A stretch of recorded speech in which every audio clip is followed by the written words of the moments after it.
Oh, wait.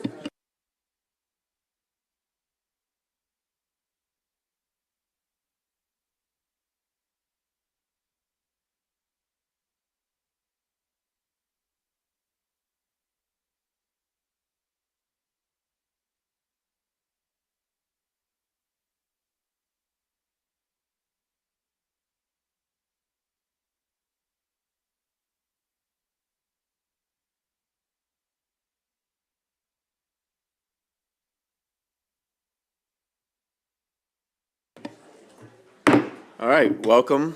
The Appropriations Committee, we have a number of bills today. We're going to start with House Bill 709. I think our comptroller is here. Come on up. Madam Comptroller, welcome. It's great to see you. If you have a team that you would like to bring forward. Oh, looks like our treasurer is here as well. All right. Oh, and Secretary, Budget Secretary. So all-star cast here.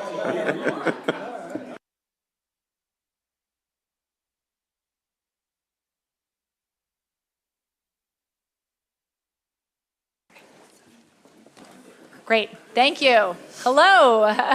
Good afternoon, Mr. Chair, Mr. Vice Chair, members of the Appropriations Committee.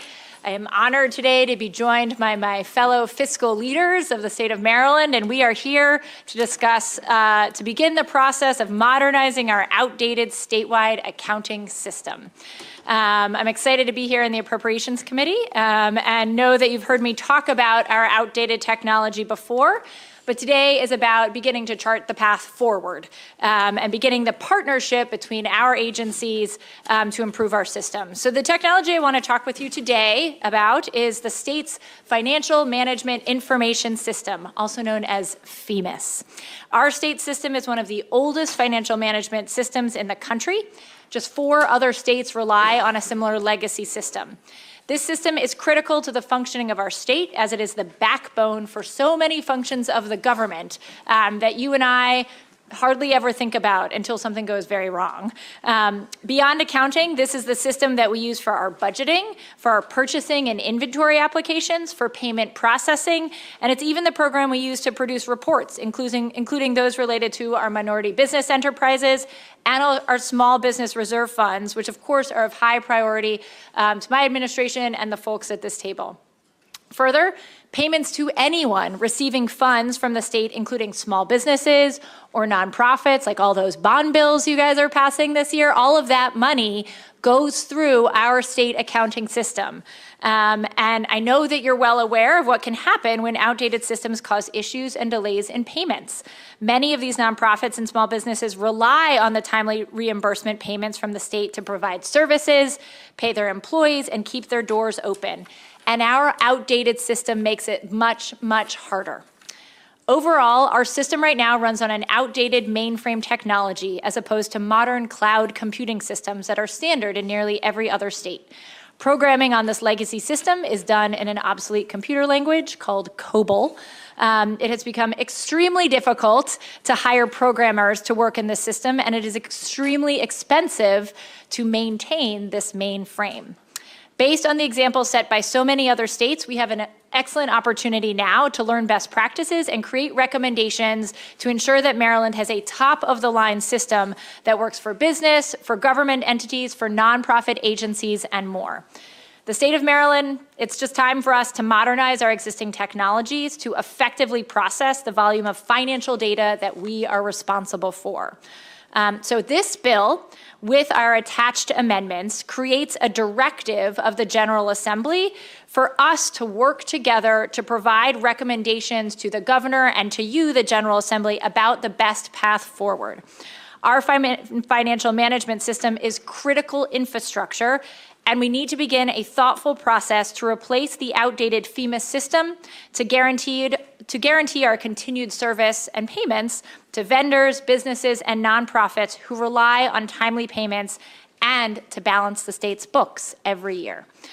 So I look forward to working with you, all the members of the General Assembly, with our governor, and with my partners, the treasurer, the secretary of DBM, DeWitt, and more, to make sure that we have a state-of-the-art, efficient, and reliable accounting system in the state of Maryland in the years to come. So I urge a favorable report of HB 709. Thank you. Thank you, and good afternoon, everyone. Let me start by saying that the comptroller has done a fantastic job laying it out. When we did this out in the Senate, she was so thorough, I said, me too, because I figured they wanted to go forward. But my staff, they insist that I read this testimony that they wrote. So I was like, 6 pages, really? But we'll try to get through this really quickly. Again, thank you all for having us here today. I certainly appreciate this opportunity. And as I said, the comptroller has really laid the crux of what's going out, and I want to thank her for her leadership on this. My office has had some firsthand experience on its own system, a legacy system that we need to replace. And, you know, I've said in other forums, and just some challenges that we had, that the state could really be in a difficult position if we don't get on top of this sooner rather than later and get moving forward. There's a certain unanimity. Ugh, I'm not going to try that again. Everybody agrees. There's a certain agreement among all the groups that FEMAS is outdated and holding the state back from reaching its full potential. House Bill 709 formalizes the work group that is already meeting, requires each of the agency to set priorities and establish a pipeline for regular reports to the General Assembly. Modernizing FEMAS also, as I said, complements my office efforts to transition from our own legacy system to a cloud-based system. And I appreciate your commitment to investing into our IT infrastructure. So I did want to take time to say that as well.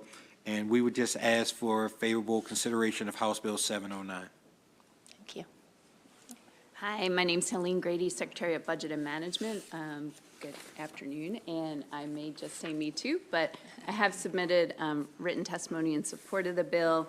I would just say quickly that we also at DBM really appreciate Comptroller Learman taking the lead to kick off this project and initiative. We think it's incredibly important. DBM is enthusiastically supportive of what we need to do here.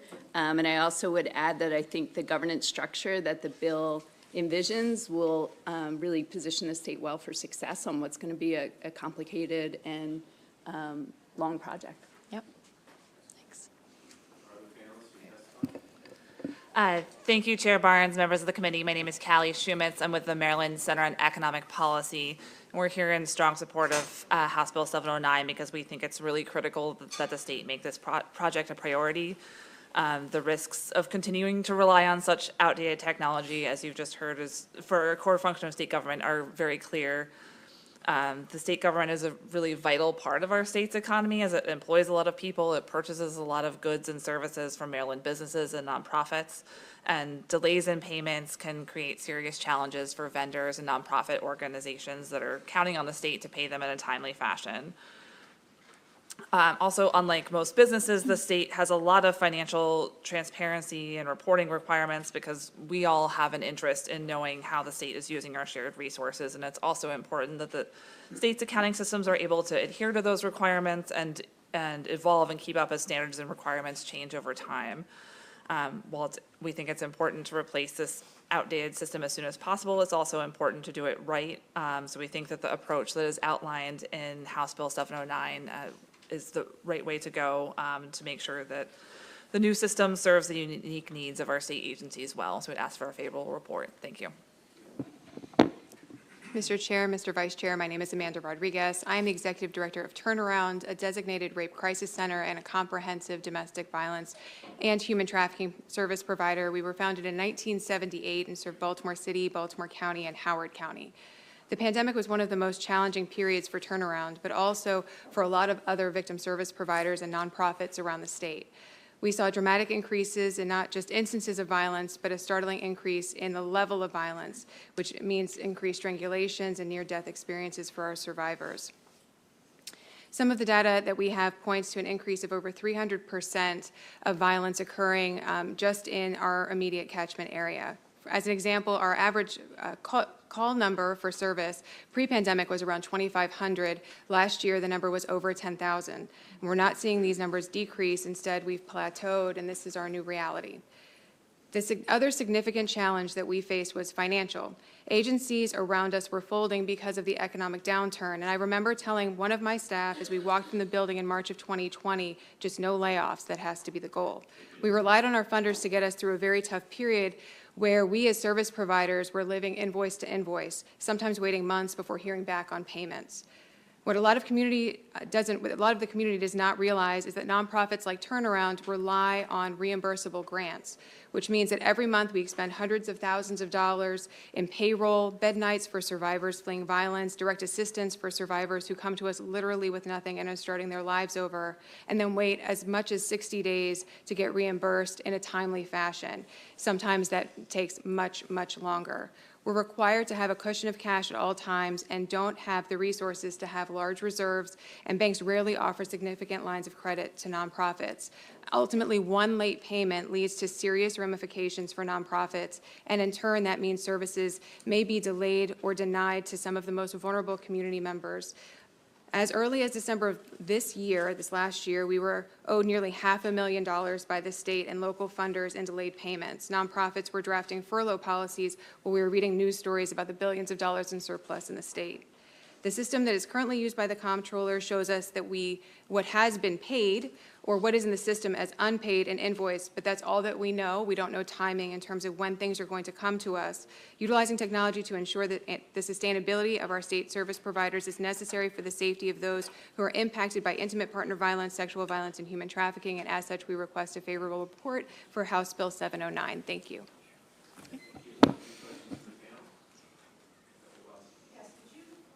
Include the Maryland Department of Transportation on the council? In the amendments that you have, it designates, it changes it from a council to more of a reporting process, so they'll be included in our reports and working with us. Okay, great. Thank you.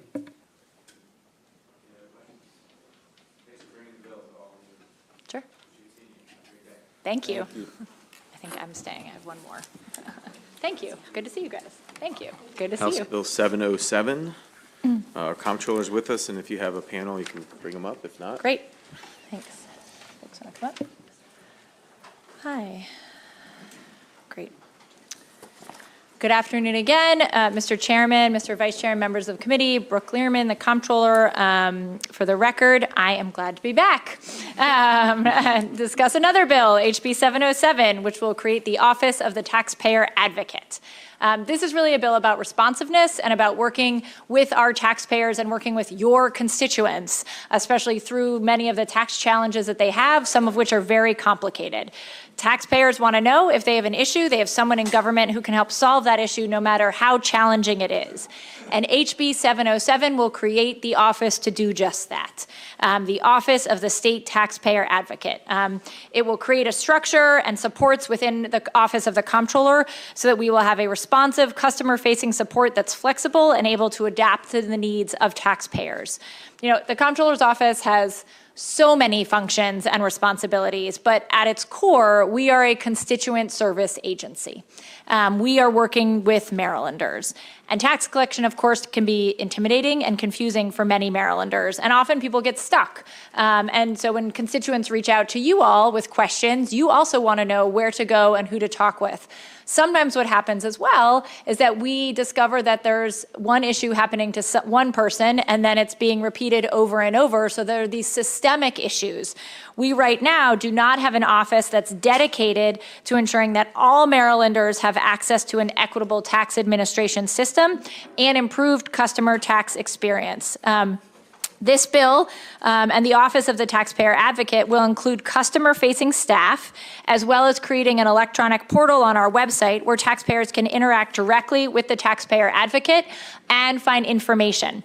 The office will be tasked with resolving taxpayer issues, common tax issues, but also very complex problems. And it will be responsible for identifying systemic problems experienced by taxpayers and making sure that those systemic problems are handled and dealt with in the future. A study of best practices from around the country really informs this legislation. More than half of the states today, as well as the federal government, including all of our neighbors, Pennsylvania, Virginia, West Virginia, DC, have an Office of the Taxpayer Advocate. And so I'm excited to bring this good and best practice to the Maryland Comptroller's Office as well with your support. So I urge a favorable report of HB 707. Thank you. Good afternoon, Mr. Chairman and members of the committee. My name is Rebecca Brown. I'm CEO and the Executive Director of the Maryland Association of CPAs. We represent over 8,000 CPAs throughout the state. For many years, the MACPA has expressed support for the creation of a taxpayer advocate in Maryland. We recognize and appreciate the current Taxpayer Services Division and its dedicated and hardworking team. However, we recognize their resources are constrained and their functions limited. As CPAs, we urge your support for establishing a taxpayer advocate division for the following reasons. It would allow for expert assistance in complex tax issues that cannot be resolved through normal channels, which often result in financial burdens for the taxpayer. It would allow for the timely resolution of issues. At times, CPAs and other practitioners need someone within the Comptroller's office to help advocate for our clients.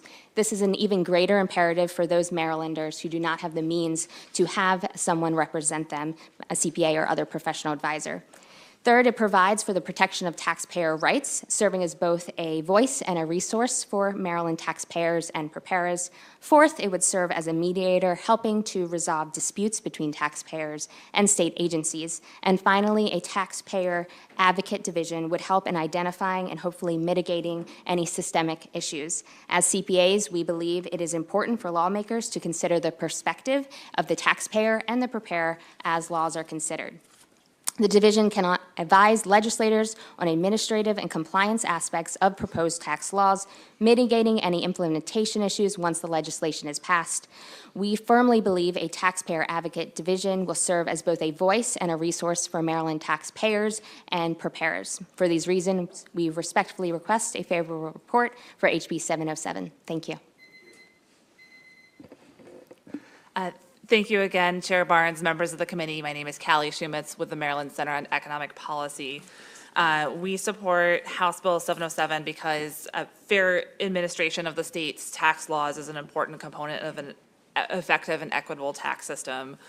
We see two main benefits to this. First, it ensures that Marylanders who encounter tax problems have someone to turn to who understands the laws and the options available to the taxpayer to resolve the issue. And we think this is particularly important for the lowest income Marylanders who might end up in situations where they make a mistake on their taxes or owe a tax debt that they can't afford to pay all at once. As an example, I think about people who are working for services like Uber or DoorDash and are classified as independent contractors, and that automatically makes their taxes a lot more complicated. And then many aren't necessarily being paid enough to afford to hire a professional tax preparer and are therefore more likely to make a mistake or end up with a big tax bill that they weren't prepared for. Second, we think the ability of the office to identify tax administration issues or barriers facing Maryland taxpayers, things that could be addressed through changes to regulations and processes or through legislation was really a great benefit as well. Just as an example of what on the national level, the National Taxpayer Advocate identified recently the exceedingly high rate of low-income recipients of the EITC who are audited compared to taxpayers in other income groups. We think with building on the taxpayer service functions of the Comptroller's Office will make it more clear to Marylanders where they can go for help and ensure that the office has the resources to meet taxpayers' needs. So we'd ask for a favorable report on House Bill 707. Thank you. Good afternoon, Chair Barnes and members of the Appropriations Committee. My name is Pablo Blanc. I am the Director of Immigrant Integration at CASA. We are the largest immigrant rights organization in Maryland, the Mid-Atlantic, and growing now nationally. We represent over 120,000 Black and Latino low-income immigrants and working-class families. CASA runs Vita sites. We prepare taxes for free on a volunteer base in Baltimore City, Prince George County, and Montgomery County. We help over 1,000 taxpayers every year to file their taxes, providing services in English, Spanish, and French. CASA is especially proud to support HB 707, which will be a critical step in ensuring our most vulnerable Marylanders have their voice heard and will also help them to better navigate tax issues. CASA strongly supports the state's commitment to diversity, equity, and inclusion, and this bill will allow us to continue our efforts supporting all Marylanders. We all could use some extra guidance when it comes to taxes. And this new office created under this bill will be instrumental in ensuring that newly arrived Marylanders, as well as long-time Marylanders seeking to be in accordance with the law, have a place to go when they have questions. Now they come to CASA and other nonprofit organizations, and it will be great that they also can work with the government agency that is taxed to do this. So CASA urges a favorable report. Thank you so much for your time. Good afternoon, Chair Barnes and members of the House Appropriations Committee. It's a pleasure to be here. I'm Tammy Bresnahan. I'm the Director of Advocacy for AARP Maryland. On behalf of our almost 900,000 members, we'd like to thank you for the opportunity to speak in support of House Bill 707. You have my written testimony, so I'll just give you a few highlights. For some background, AARP supports this bill because beginning on February 1st and continuing through April 15th, AARP Foundation is providing in-person tax assistance in preparation through its tax aid program, and it's completely free. Last year, in Maryland, 774 AARP tax aid volunteers helped more than 40,210 Marylander residents claim $27 million in federal refunds and over $2.7 million in 127 sites in Maryland, including senior centers, libraries, and other convenient locations. We have a phenomenal relationship with the Comptroller's Office, and we are pleased that she is putting forward this bill. AARP believes that states should increase support for taxpayer assistance programs such as tax counseling for the elderly and/or taxpayer advocate programs like this bill requires. An advocate located within the Comptroller's Office could help Marylanders with income tax assistance and would help our 774 volunteers across the state. We respectfully request a favorable report for House Bill 707. Thank you very much.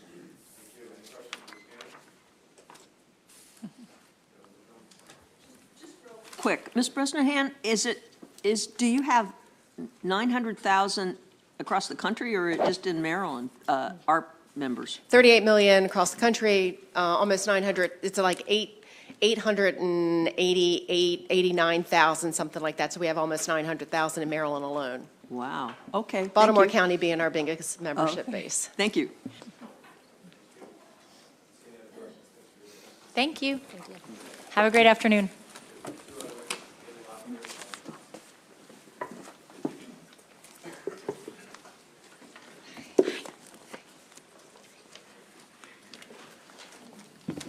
Good afternoon, honorable members of the House Appropriations Committee. For the record, Kaylee Locklear here on behalf of the Maryland Retailers Association in full support of this bill.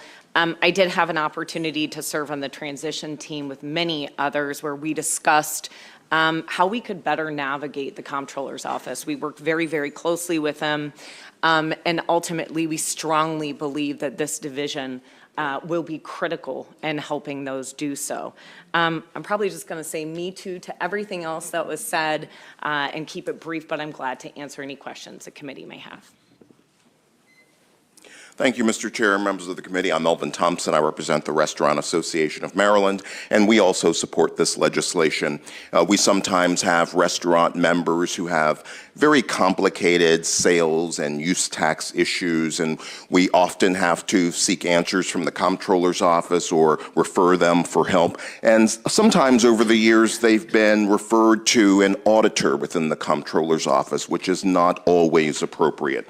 We think this is a good bill. We applaud the Comptroller for bringing it forward, and we're happy to support it. Thank you very much. Thank you. 7, turning to, is Chair Clippinger with us? You just walked in? Got it. Mr. Chairman, all rise. And I think you have a panel, Bridget Carty, Jeffrey Buchheit, Lucille Walker. Come on up and join the chairman, please.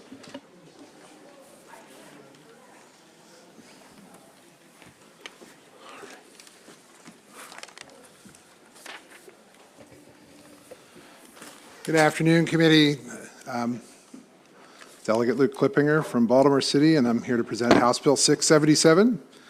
It's an extension of the legislation the General Assembly passed to support the Pride of Baltimore II, which is a ship that was built. They're going to tell you a little bit more about the ship. I'll screw up all of those details, so I won't do that. But it increases the annual appropriations to the Pride of Baltimore II from the Transportation Trust Fund from $500,000 to $600,000. It also requires the entity receiving the funds to provide a report on the expenditures they've made and a business plan to reduce the amount of state funds they need going forward. I actually did write a note here that says that the Pride of Baltimore II has been a goodwill ambassador for the state of Maryland since 1988, sailing around the United States and in fact around the world to promote Maryland's economic development opportunities and teach others about the rich maritime history of Baltimore City. The state of Maryland owned and operated the Pride of Baltimore until 2008, when it was bought by the nonprofit Pride of Baltimore II. And since 2016, the state has been providing funding for the tall ship from the Transportation Trust Fund. However, when the state couldn't fund the Pride of Baltimore II, the not-for-profit organization was forced to pull from its endowment to fund the maintenance fees that comes with a very large ship and the extreme costs that they have to incur. And it drained the endowment that they have.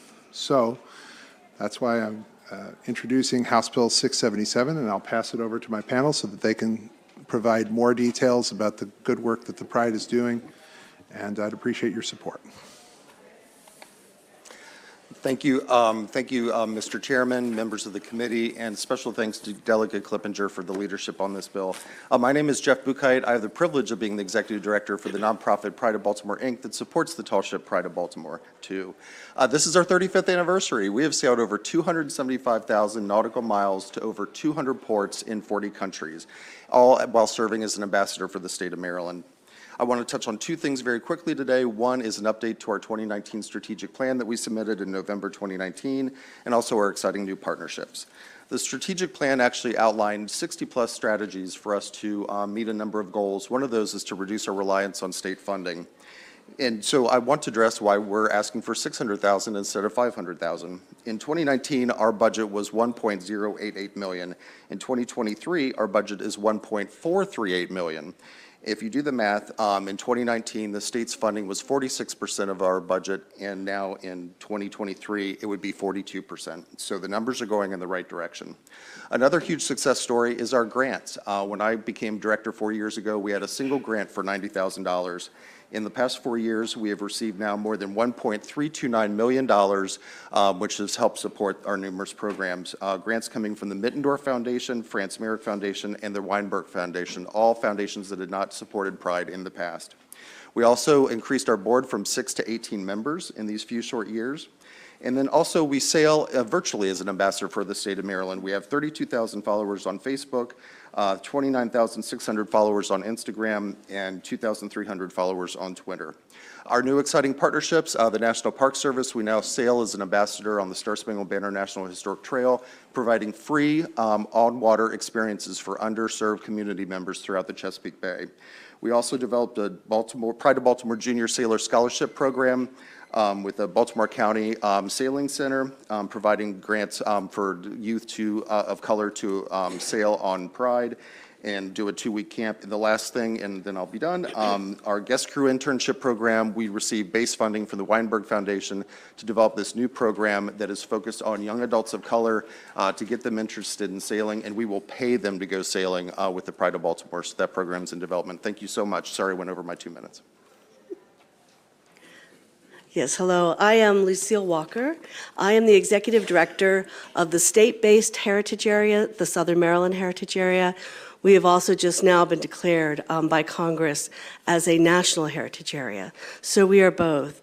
And the only other one that is also Maryland-centered that's a national heritage area is in Baltimore. That's important to this discussion. I am here, I have written testimony, and I just want to give a couple of quick highlights to it. The written testimony will touch a little bit more deeply on this, but I'm here to talk about excellence and partnership. I see a lot of different kinds of partnerships in the works we do in the heritage area, but the Pride of Baltimore 2 has reached out to every heritage area that has water access in order to find out how they can partner with us. In our area in southern Maryland, we have a very unique and profound history with the War of 1812, which the Pride of Baltimore does represent. Also, in addition to that, a unique maritime and defense history. So when they come down, they bring that experience to us, which is really important. And the director touched on this. For us in our region, we have 1,000 miles of shoreline, but very little water access for people without boats and homes on the water.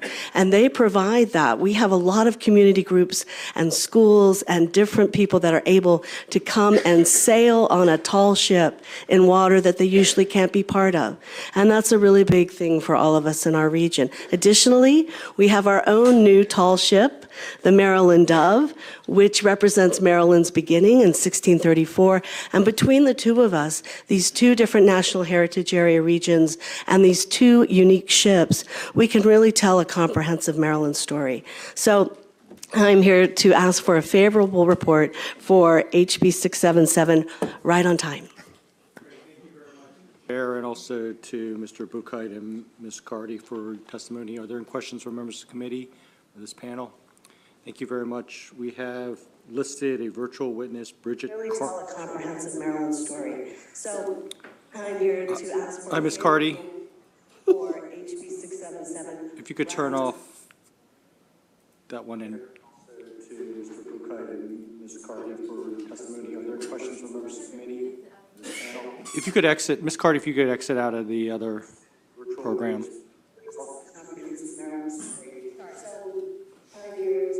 Hi, Ms. Cardy. Sorry, trying to. If you could turn off. Okay, thanks. Whoops. Hey.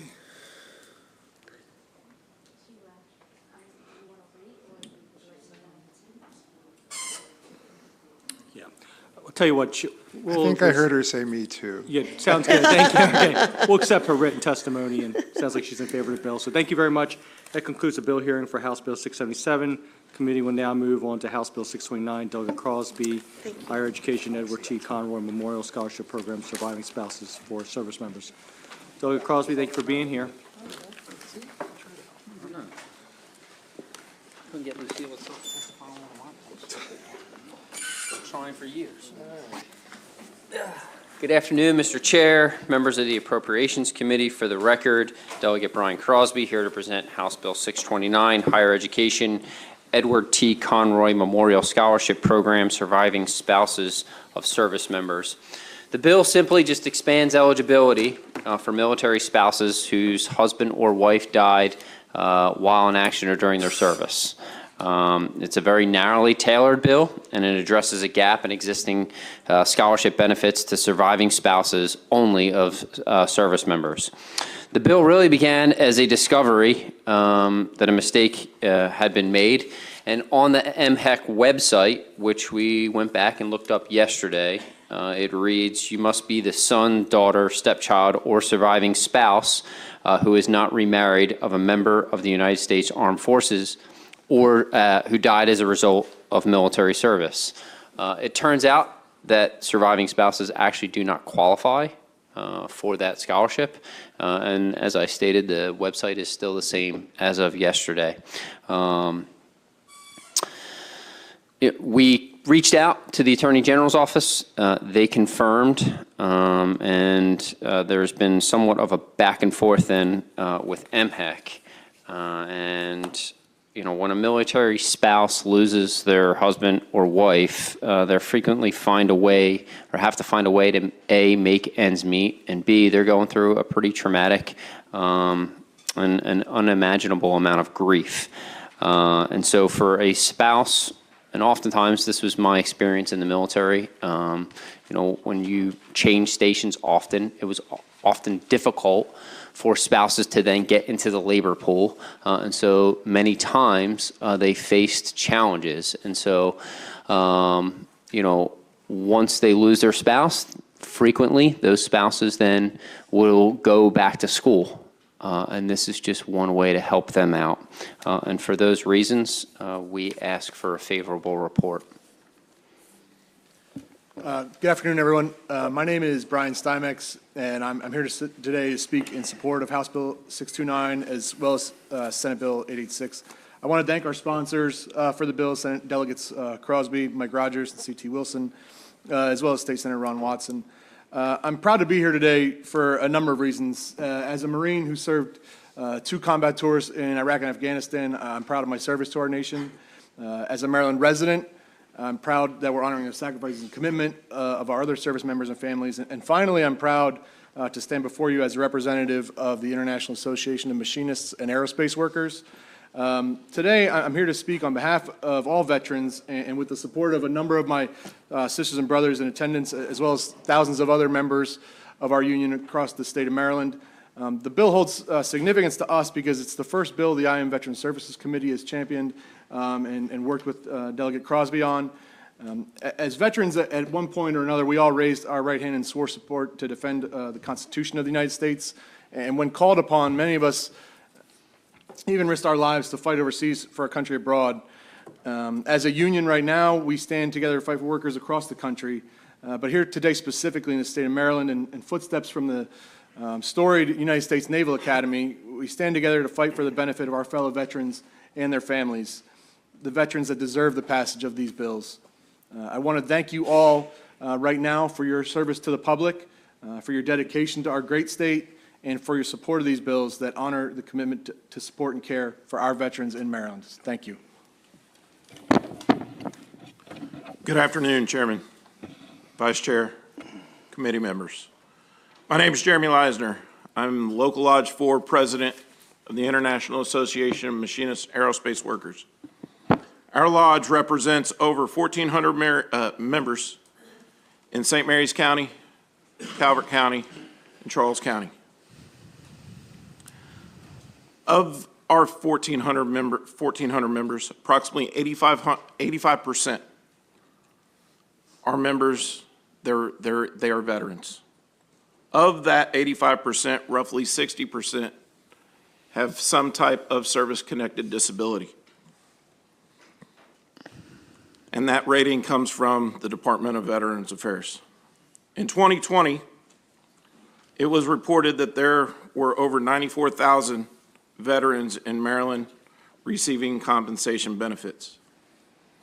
As a veteran myself, 6.5 years in the United States Air Force, I believe that spouses and dependents of these veterans sacrifice just as much as the veterans themselves. They endured and they continue to endure the consequences of being a service member's spouse or dependent. Their sacrifices should not go unrecognized. The time is now to start adding spouses and dependents to benefits both at the state and federal levels that veterans are entitled to. For many, veteran spouses, continuing education begins after the service member exits the military. These benefits should also be extended to the surviving spouses and their dependents. In closing, I would like to thank you for this opportunity to speak before you today. Although there are many steps that we need to take forward for our spouses and our representatives of the veterans, this is one of those steps. Our local lodge supports House Bill 0629, and I strongly urge the committee to support this bill as well. Thank you. Good afternoon, Chairman Barnes, Vice Chair Chang, distinguished members of the Appropriations Committee. For the record, I'm Patrick Gabal, representing the American Legion, Department of Maryland, and we are in favor strongly of HB 629. My testimony has already been filed with the committee, so I'll just point out some highlights in the interest of time. HB 629 is critical for the survivors of killed in action, missing in action, and POW families, especially for the enlisted members of the military services. This bill would allow them to move on to a better life through education. At the same time, it will honor those who gave their lives or are in the hands of enemy captors. In closing, we respectfully request a favorable report and thank Delegate Crosby, along with co-sponsors Delegate Rogers and Wilson, for their devotion to the veterans community. Thank you. I don't see any questions. Mr. Vice Chair and your panel, thanks for your service. Thank you. Appreciate you being with us. Have a good day. Delegate Kaiser, 1061, House Bill 1061. Delegate Kaiser here. Let's see here. Should we get back to Delegate Smith? Okay. Gotcha. All right. Delegate Fisher here. Let's see. Any other members of the committee here? All right. We'll just wait a minute and see who shows.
Like me up there?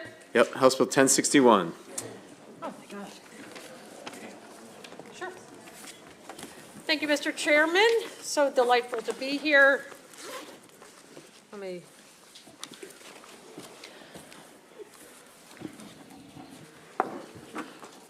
So thank you. Last fall, I was meeting with Mr. Boston, who's to my right, and some people with social workers on a different social work issue. And then they were talking to me about the social workforce issues. So that had me saying to them, hey, I'll introduce a bill for you, which was not what was on the agenda.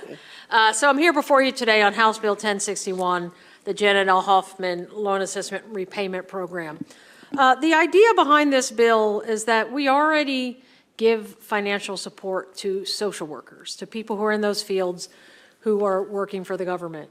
But what seemed to be missing is that people, and the bill is currently stated, refers to people as in public-facing roles, but the idea that people who work for our nonprofits, who work alongside through contracts with our state and local governments, honestly are similarly low paid, but they are also working on the same clients, the same residents of our state. And the idea is that the people in those positions as well should be able to also get this loan assistance repayment.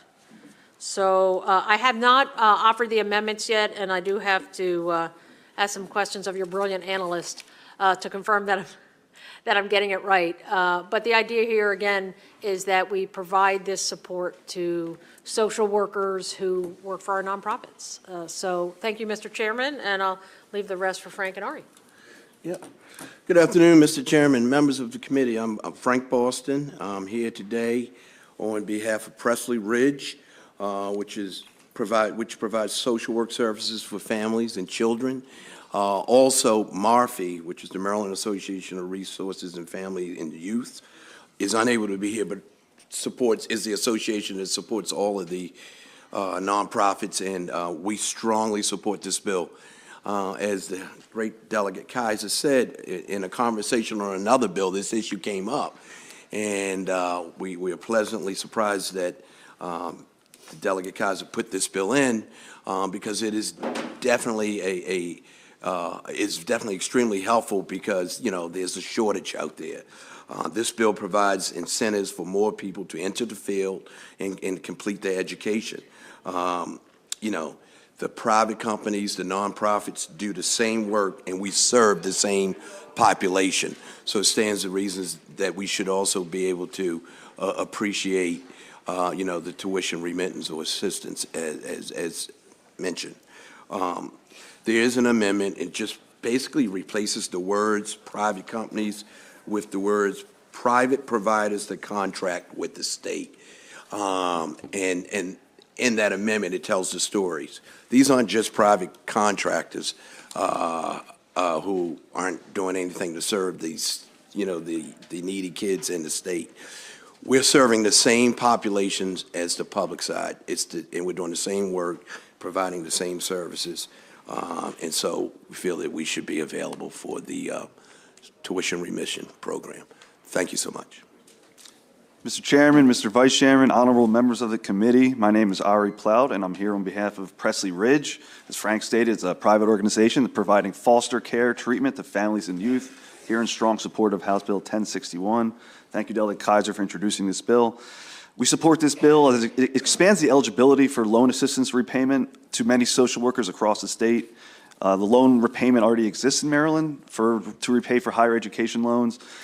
We already allow for those who received graduate and professional or undergraduate degrees from a college or university in the state, or a teacher certificate, and it also would apply to some public school teachers under some certain conditions. And one of the other conditions is that one must have received the income that is less than the maximum eligible total income levels. And as Delegate Kaiser stated, these are social workers who may not have the highest income levels. So this would definitely provide some relief to them. And Frank already went over the amendment, and the purpose of the amendment is it would just directly address the relationship between the private social providers and the state. Our members have debt. They work in a role that contracts with the state. They work long hours, not a lot of pay, and we would, within the spirit of what the bill does, we ask for a favorable report. Thank you very much. Delegate Kaiser, good to see you. Thanks for the bill. Always a pleasure. Good to see you all. Thank you. Thank you. Delegate Fisher, I saw walk in, 1182. And if there's one witness, is that with you, Callist Baker? Callist can come up too.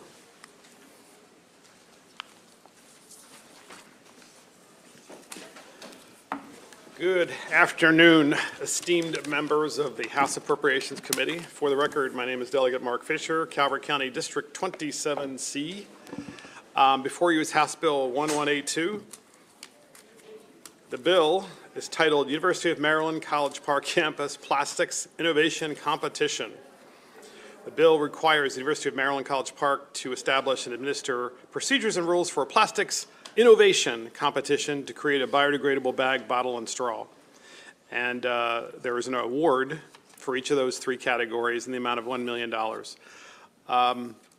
So my understanding is I had learned recently that the University of Maryland thinks this is a terrible idea, which is interesting. So we could always give it to another university. But, well, apparently there's testimony in your file. You know, we all talk, so. But look, here's the thing on the level. I live down this country road lane in Calvert County called Adelina Road. And it's this historic road that runs parallel to the Patuxent River. It's a beautiful, beautiful road, but you're still a mile away from the Patuxent. You can't quite see it until you turn off of it. And over the course of the last 5 or 6 years, I'm not exactly sure why, but there is such an abundance of bottles and anything else that's plastic and trash on the side of the road. It's almost hard to believe.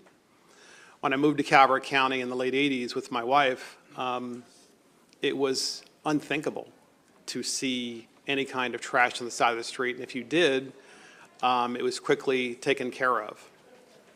And so, in as much as it's people that throw the trash on the ground. It doesn't get there by itself, and we all know that. The question is, how do we address this problem? I know that, to your credit, and I know it's sincere, the Democrat Party has sincerely tried to address this problem over the years with a lot of different things. One of them is banning. I'm not a fan of banning. Never have been, of anything for that matter. But I am a fan of innovation. And I do believe that we can solve any problem that is before us with innovation. And so the purpose of the bill is obvious. It's stated. It's very obvious in the bill. There's a preamble that describes what the bill does.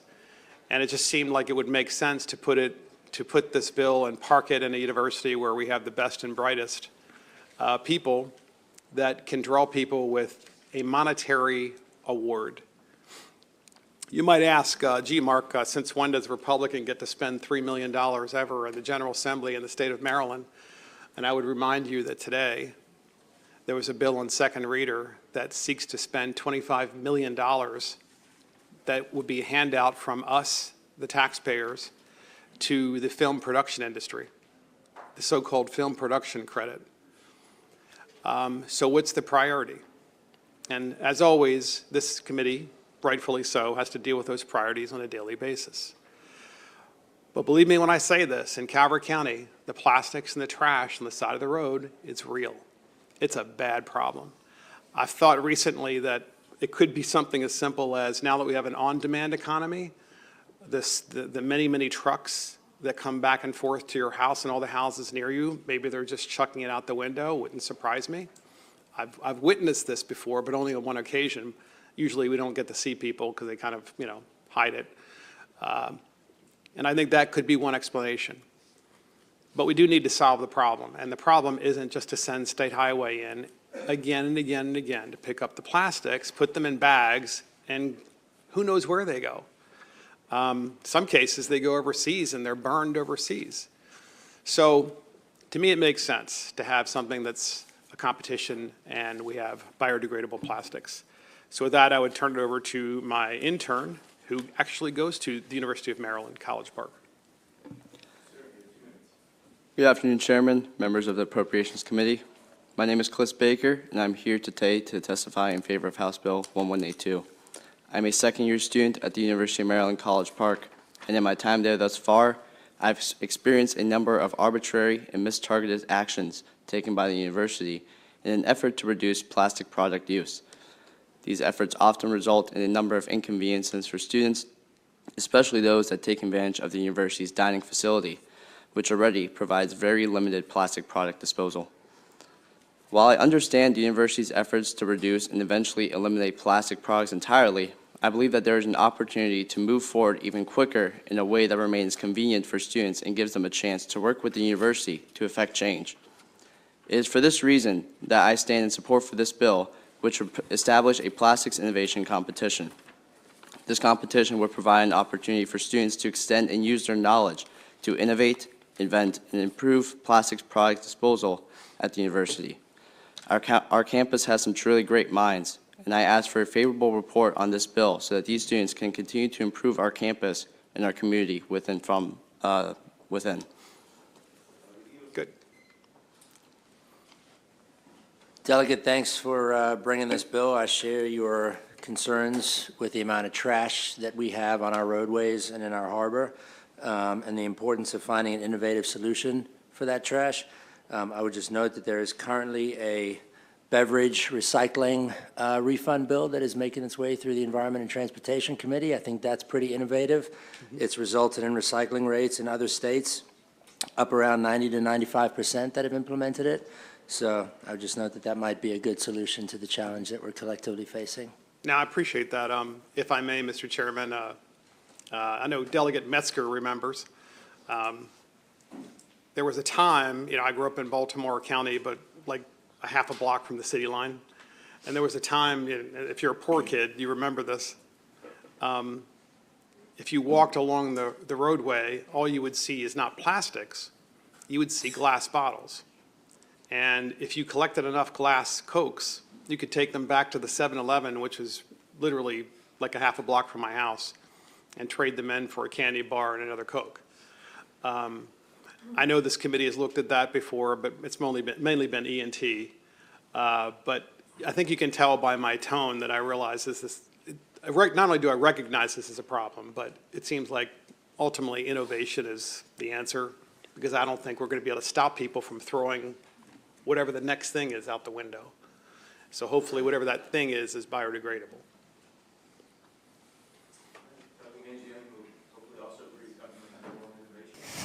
Sure do. Love innovation. Thank you, Mr. Chairman, and thank you, Delegate. And that is a good point. I mean, obviously, excuse me, competition drives innovation in a free market, and I agree 100%. I mean, I can't stand those plastic straws or the paper straws. Paper straws. I drink a lot of bottled water, and people have seen that, so I'm not looking forward to when they ban the plastic bottles, though. But and of course, the plastic bags have now been banned in Baltimore County. So we know it's an issue, and one of the concerns that the University of Maryland says here, which I think you could probably touch on because it's maybe some more detail. They say the bill is vague and unclear about who can participate in the competition, as well as the timing and criteria. I mean, we understand, obviously, the fiscal part of it. Maybe we could bring that down. I mean, I think various, I love trying to be fiscal over here. But if you could just touch on the criteria for the competition and how you would go about that. No, that's a fair question. So to the University of Maryland College's point, I mean, anything that they would think would be appropriate. The goal was to give them as much leeway as possible to be able to create this competition and invite everybody, right? They would run it, they would be able to establish the rules, and this great committee can also further tweak this if it chooses. Look, I think this is so important, the innovation side of this, that I don't even need my name on this bill. As far as I'm concerned, a Democrat can take this bill and pass it. It's that important. As I said, I moved to Calvert County having come from Baltimore, where this was a problem then. And I go to Calvert County, and then now we have this incredible, so we have a human problem as much as we have a plastics problem. So your question was about College Park. If that really is College Park's only concern, then they would have reached out. I suspect they have another concern. And, who knows? Maybe it's a partisan concern, or maybe they just don't want to do it.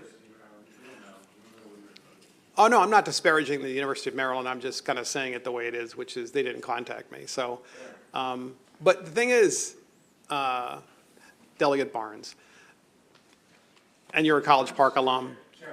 Chairman Barnes, my bad. The thing is, why not give it to another university, right? I mean, if they don't want to do it. It's 'cause the idea is sound. And certainly, Hopkins, if you don't want to do it now, Hopkins is a private university, or wherever you guys deem appropriate. But the idea itself is sound.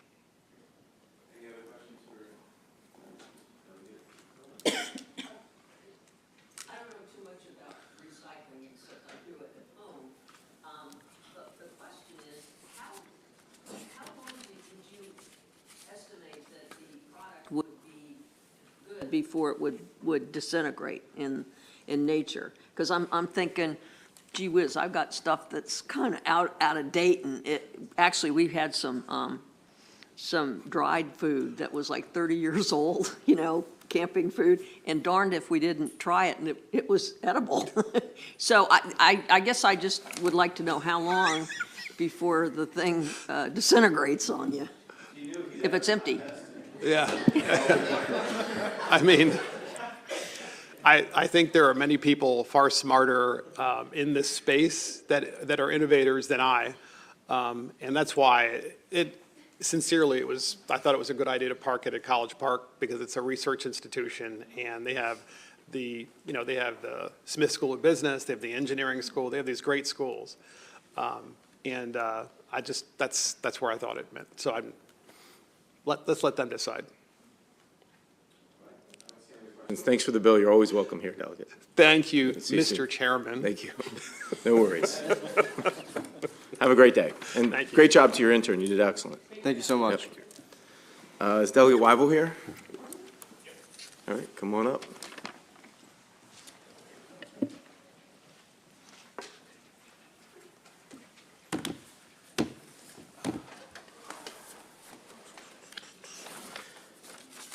Good afternoon, Chairman Barnes, Vice Chair Chang, and honorable members of the Appropriations Committee. I am Delegate Wyvil, pleased to present House Bill 649. House Bill 649 establishes an educational savings account for children in kindergarten through grade 12 for parents who choose to relieve the local education authority, or LEA, from the responsibility of educating their child. The bill delineates the responsibilities of the Maryland State Department of Education, the parent of the eligible child, the qualifying school, and the funding mechanism, and directs MSDE to adopt regulations necessary to administer the requirements of the bill. The educational savings accounts may only be utilized for a child whose parent has agreed to relieve the LEA of the responsibility to educate the child, and any funds not used for that purpose would be returned to the state. The bill establishes ESA funding in 2 levels, with the family federal poverty level being the determining factor. A family whose income is less than 500% of the FPL would be funded at 75% of the per pupil amount for state and local funding, and at 50% for those whose family income exceeds 500% of the FPL. For 2023, the FPL in the 48 contiguous states for a family of 4 is $30,000 annually, with 500% being $150,000. So as an example, in Washington County, where the total per pupil funding is $18,600, an educational savings account would be funded at $13,900 at the 75% level, or $9,300 at the 50% level. As written, the bill includes the student in the enrollment count of the LEA. So looking at it another way, the LEA actually retains 25% or 50%, the $4,700 or $9,300 in my Washington County example, of the funding without the obligation to educate the child. Being an accountant, I think this was intentional in order for the LEA to cover their fixed costs. Although not funding an alternative education in its entirety, House Bill 649 would help to defray the financial burden on those who might choose an alternative educational opportunity for their child, an opportunity that might not otherwise exist. The bill also allows parents to contribute to the ESA on a pre-tax basis. A qualifying school is defined in the bill as any non-public school that provides primary or secondary education and meets MSDE program requirements. It's important to note that on page 3, line 4, homeschooling is not included in the bill, and MABE spends a lot of their time in their opposition letter talking about homeschool instruction. This bill does not cover homeschool instruction. Several states have adopted educational savings accounts to empower new learning opportunities for their students. Some of these states have adopted the legislation to assist students with special needs and circumstances to allow these students to excel in specialized environments. I do have an amendment that would add to the definition of eligible student to include a student who has been publicly funded to attend a private school. This would include those students who, for whatever reason, including special needs, are paid by the public school systems to attend a private school. I thank you for your attentiveness and ask for a favorable report on House Bill 649. Thank you so much for your testimony. I believe we have another favorable witness virtually.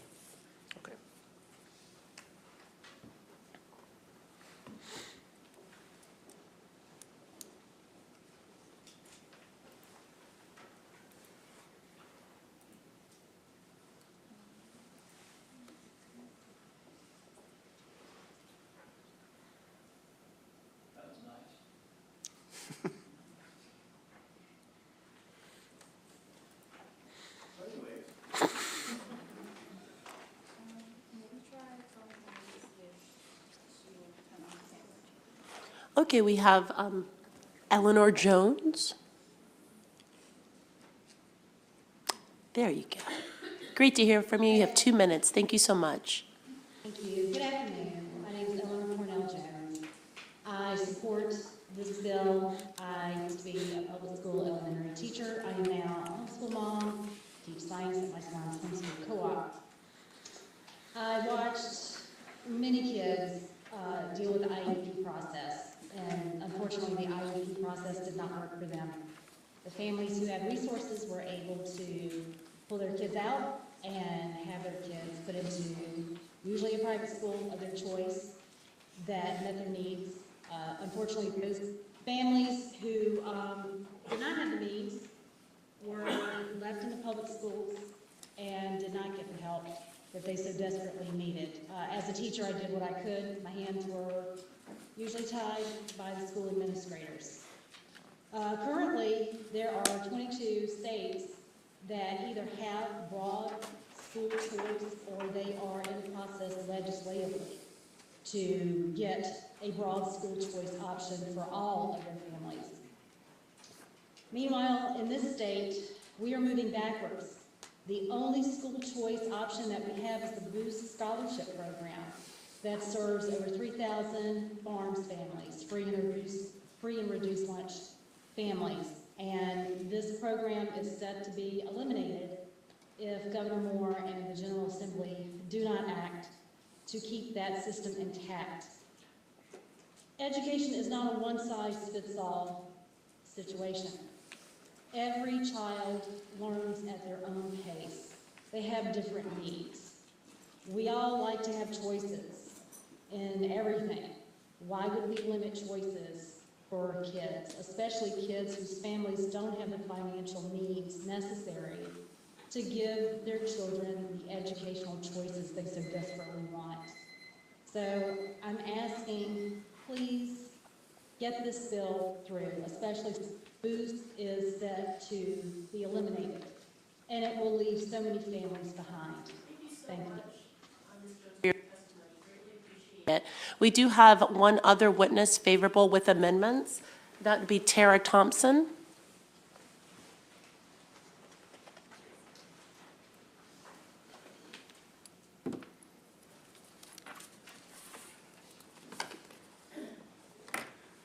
Hi, thank you for having me. I am here today to request a favorable with amendment vote on this bill. Eleanor Jones just said this perfectly in her testimony. I am a mother of 3 dyslexic children who all struggle to learn to read in the public school system in Maryland. My oldest was reading on a kindergarten level going into 3rd grade. This was 7 years ago. Mind you, this was before the pandemic. 7 years ago, I became an advocate on this dyslexia journey. I ended up pulling my children from the county school system and have since placed them in a school that specializes in educating children with learning differences.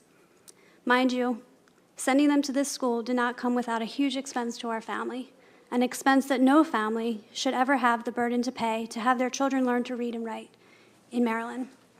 We placed them in an environment where they are now being fully supported. They have regained their confidence and have been taught to be their own advocates for themselves and their learning needs.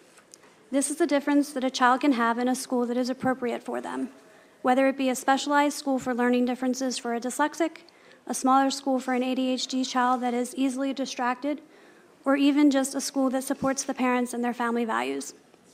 There's a documentary by American Public Media called Sold a Story. It will tell you why there are millions of children who can't read in the U.S. I urge you all to please listen to it. I bet some of you reading this are now dyslexic, know someone who is, or are questioning whether you or someone that you know could be. If I told you that I knew the answer to help them, would you put your trust in that and do what's needed? Would you be willing to do what's right for a child you've never met, a child with the potential to perhaps one day change the world? Children to the likes of Albert Einstein, Steven Spielberg, Muhammad Ali, Agatha Christie, Andy Warhol, and John Lennon. Well, I do have the answer, and the answer lies in giving all children what they need to succeed, and that isn't the same thing for every child, and it surely doesn't mean the same building. The one-size-fits-all public school system and building is not where all children need to be. Parents who can't afford a private school for their children miss out. I beg of you all to vote favorable with amendments for this bill. Thank you so much. Thank you so much for your testimony, and we do wish you and your children the very best. Are there any questions for both the sponsor as well as the other witnesses today? Seeing none, thank you so much for your time, and that concludes the bill hearing for House Bill 649. At this time, I will be passing to Delegate Resnick.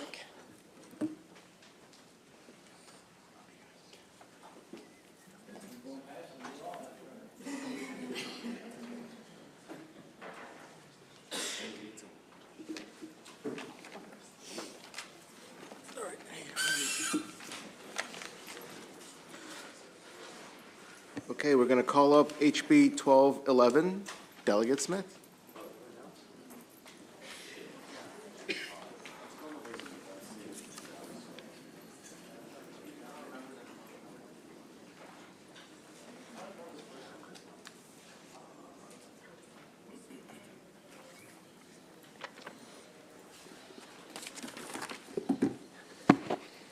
Thank you so much, Mr. Chair. Thank you, my colleagues on appropriations. For the record, Delegate Stephanie Smith, here to present for your consideration House Bill 1211.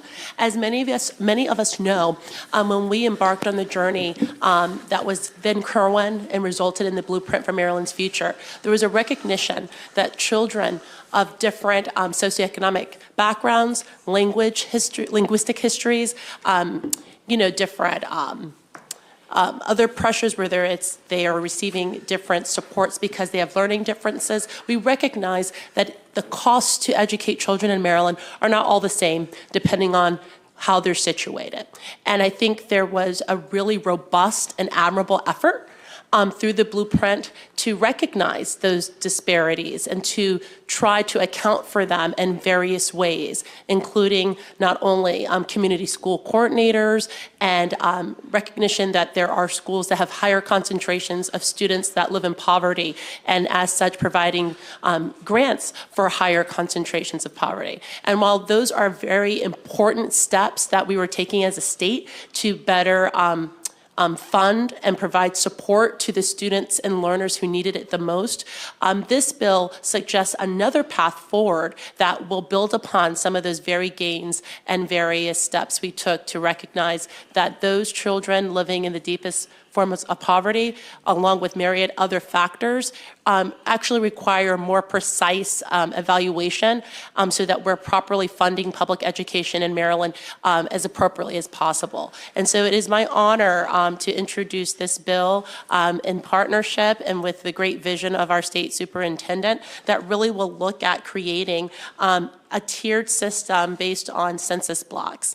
And I'll allow him to go into deeper detail, but one of the purposes of this proposal is to be a bit more granular in how we assess the actual value of how much it costs to educate students across Maryland, and recognizing that the more intersecting factors in a community will lead to a need to ensure that we have more adequate resources to ensure that every child educated in our public schools has everything they need to be successful. And so I am honored to be a part of introducing this concept. It comes out of research that not only has been done on a pilot basis here in our state, but it also, I think, speaks to what I think we want to achieve in this body by ensuring that those students who need the most support, the most resources, and the most tools are given a system that will fund their access to those very tools and resources and supports. So without further ado, I would like to yield to our state superintendent to go into further detail, but it is my hope that you will give careful attention to House Bill 1211 as a more concrete and, in my opinion, robust way to account for all the different needs our young learners have across the state, and to recognize that the costs to educate children are not even across the board. Thank you for your consideration. And with further ado, I do hope to have a favorable report on House Bill 1211. Thank you so much. Good afternoon, Chair and members of the committee. For the record, I am Mohammed Chaudhry, State Superintendent of Schools, here today to urge a favorable report on House Bill 1211 with amendments. This bill is about poverty and the effects of poverty, particularly concentrated poverty, on a student's educational experience and ultimately their success. The research is clear. Residential poverty concentration matters a lot, rural and urban, and the blueprint formula does not adequately capture the nuances necessary to allocate those resources to reflect the depths of poverty and then ultimately fund them adequately. This problem is going to be felt even more when we are back here next session looking at fiscal year 2025, where Maryland saw a 105,000 student increase in compensatory ed this year, largely to the state's new Medicaid direct certification pilot. The pandemic-related automatic renewals for those eligible programs end this year, and upon summer recertification, numbers will likely be far lower, which would reduce eligible student counts this fall. The blueprint recognized that there was a better way, and so we've stood up to that charge, and we found a better way. This is the better way. This is the future in which how education funding is going to work, and we have a chance to lead on this. It's all about making sure we weight the depths of poverty that our students are in, and we give them the adequate funding that they need in order to ensure excellent educational outcomes for these students. The amendment that I asked for is, in addition to making sure that these schools are adequately funded, we need to also make sure that the teachers at those schools are also adequately supported fiscally as well. It is not the same assignment. In urban and rural concentrated poverty, it is not. Those teachers should be paid like rock stars. And this also allows us to do that through an optional teacher designation system that is locally bargained. I strongly urge you to have a favorable report for House Bill 1211 with amendments. This is the future of education funding. We either lead today or we're going to do it tomorrow. Dr. St. Elisa's is on virtual next.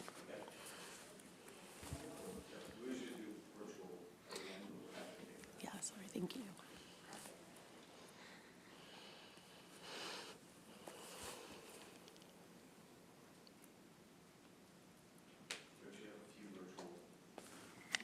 Dr. St. Elise, welcome. I think you're on mute there, so you just want to turn yourself off and. Thank you, Chair Barnes, and I think Delegate Smith is there, Superintendent Chowdhury. I just want to thank you all for this time.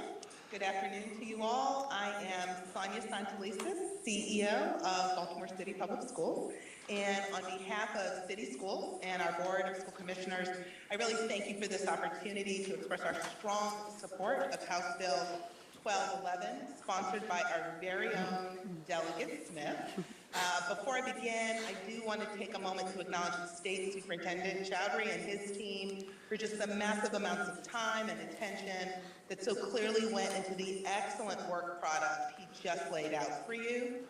As I shared with my superintendent colleagues from across the state when these findings were presented at one of our recent meetings, I never imagined Maryland would see the day where such a thorough and robust methodology for counting poverty would be available to us. We know this has worked in other forward-thinking states, places we like to compare ourselves to, like Texas and New Mexico. I never thought we would see it in Maryland. The reality is, and I do not say this next part lightly, without the adoption of neighborhood indicators of poverty, the fidelity of the blueprint really does hang in the balance. The reason I say this is because, as you know, the entire blueprint was built on the foundation that poverty matters, and not just any poverty, but concentrations of poverty. For all the great work of the Kirwan Commission, this critical decision, how we count poverty, was one that they ultimately left for you. And that's because while they knew that what we had now isn't working, they wanted to see what would be possible via the neighborhood indicators methodology before making the call. Our superintendent has done what he was asked to do. He has given you what you need to confidently say that Maryland is ready to join the ranks of other states in using a methodology that goes far beyond the arbitrary collection of household income forms. And I'm told to stop now, so I will stop. You did great. Thank you, Dr. St. Elise's. Allison, are you testifying as well? Yes, please. Okay, hold there, Dr. St. Elise's. We're going to finish the panel and then we'll take questions. Great. Thank you, Chairman Barnes. I'm Allison Perkins Cohen. I'm the Chief of Staff for Baltimore City Schools, and I'm here today to speak in support of House Bill 1211 that Delegate Smith offered.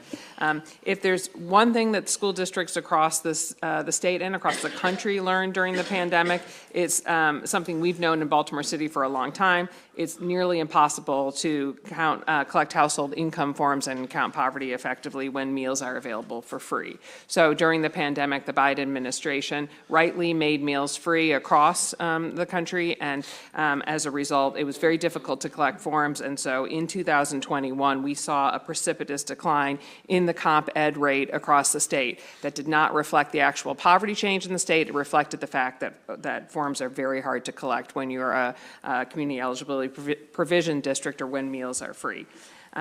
That's what, that Baltimore City is a community eligibility provision district, and we have sister districts that are the same, and we've been experiencing this phenomenon for years. While that's always been a struggle for us, the repercussions of not having a consistent way to count poverty are becoming more impactful as we implement the blueprint. So just take this year's edition of Medicaid. The state went and found an additional 110,000 students who are economically disadvantaged, and that would cost an additional $390 million in poverty funding. None of those students are in Baltimore City. Baltimore City counts poverty a different way. So there is $0 that would be directed to Baltimore City, the poorest jurisdiction in the state, as a result of that investment. Our poverty, because we're a CEP district, is counted on our 2015 farms rate. So I think there was a perception that we didn't benefit from that because we're already collecting direct cert so well. That is not the case. We have an anomaly. We're in a kind of a time warp. Our poverty is counted on 2015. So we know we need a consistent way across the state that's apples to count poverty. Superintendent Chaudhry has done a masterful job of outlining what that is, and the future of the blueprint depends on us implementing it.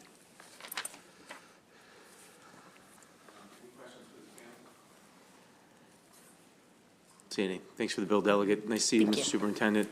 Dr. Santalese, it's always great to see you. Thanks for being with us. We do have some other witnesses on this bill. Sean Johnson, Mary Pat Fannin, Melanie Gordon-Newell, and Frank Panatella. Come on up.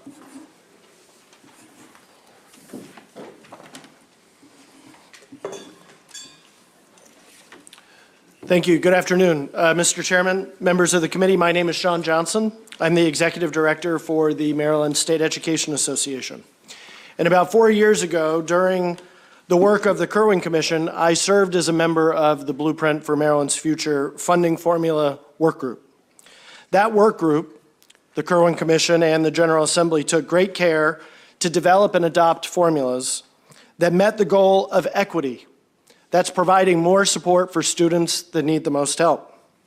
To be clear, the Blueprint provides more funding for all students, but through improved weights, applied to at-promise students, the formula moved to be more equitable, as Delegate Smith outlined in her testimony. But the defining element of the Blueprint's commitment to equity was the creation of concentration of poverty grants. This program understood that schools facing a concentration of poverty, of deep poverty, need more staffing, more individualized attention, more community supports that do improve academic outcomes. The combination of those updated formulas plus the addition of the concentration of poverty grants has allowed me to say without hyperbole that the Blueprint for Maryland's Future is the single most equitable and significant anti-poverty piece of legislation the Maryland General Assembly has ever passed, ever. But to make that commitment real, we must fundamentally make sure that we are accurately counting poverty. If we fail that test, then the commitment to equity in the Blueprint is not real. And our current measures of counting poverty, unfortunately, do fail that test. They are blunt instruments or outdated methods that do not reflect deep poverty, both in our urban centers, but also in our rural communities. You've heard the testimony before me about the math and the logic behind the neighborhood indicators of poverty. This tool is exactly what Maryland needs to adopt if we are going to mean it when we say that we are going to eradicate childhood poverty. Mr. Chairman, I had some amendments in my written testimony. Happy to answer any questions and urge a favorable report with those amendments on this bill. Thank you. Good afternoon. My name is Mary Pat Fannin. I am the Executive Director of the Public School Superintendents Association of Maryland, and here in strong support of this bill. Thank you, Delegate Smith. as it's been said many times, the Kerwin Commission's, one of the main tenets was to deal with inequity. And this was a huge piece of the legislation. And as Mr. Johnson said, it would be the most powerful anti-poverty bill that you've ever seen. And this is also why the Kerwin and the Blueprint legislation is a national model. Data drives everything, as we know. Research data shows that children in concentrated poverty need extra help. They have different circumstances, they have different barriers. And then we also have data, we have the technology to drill down and to get this information. So we've got these two, we rely on data for everything, and we've got the research and the solution ready. And we know that it's expensive, but these are our neediest students and families. This year's farms issue was a bit of a shock to folks, but it was not a shock to the superintendents, to principals, to families. These are not new families. These are folks that have not been counted previously through the forms. So again, that was not a surprise. Now, what was a surprise was to not see the poorest district in the state, receive any money from that, and there are quirks because of that. But I'm also talking about some of my folks like Dorchester County and Somerset County, who also ended up in this very odd place with losing some money for some of their concentration of poverty schools. So, thank you.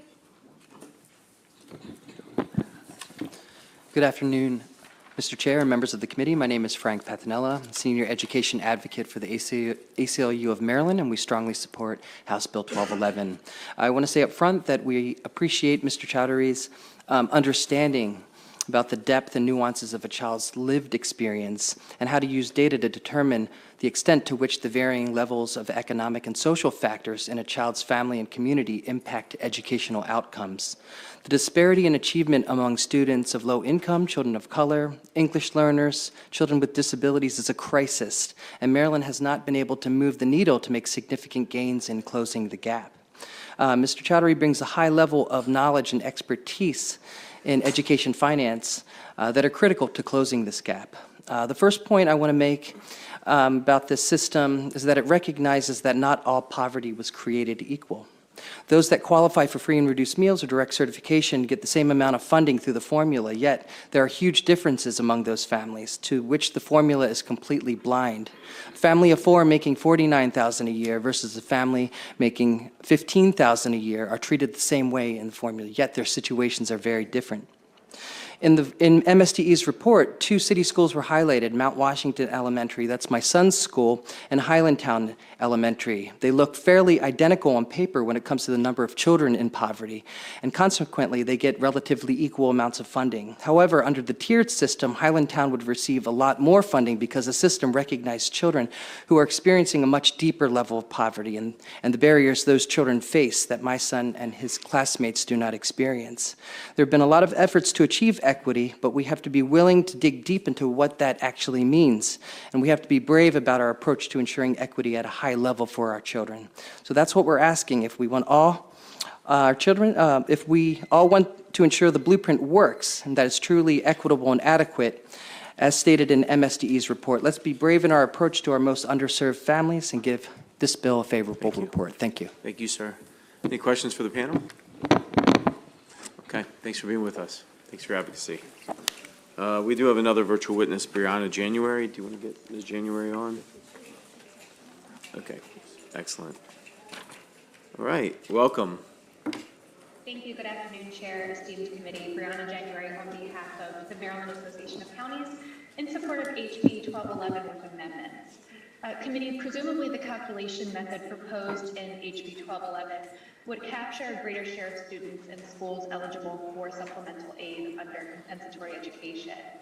Counties do believe that this is an honorable and important undertaking, but they do have some concerns about the significant fiscal note, which does say that county government appropriations to public school systems may increase substantially As such, counties respectfully request an amendment having the state provide the funding for those students and schools that are newly eligible under the bill, and accordingly, MACO urges a favorable report with that amendment, and we look forward to working with the committee and the State Department to see this bill through. Thank you.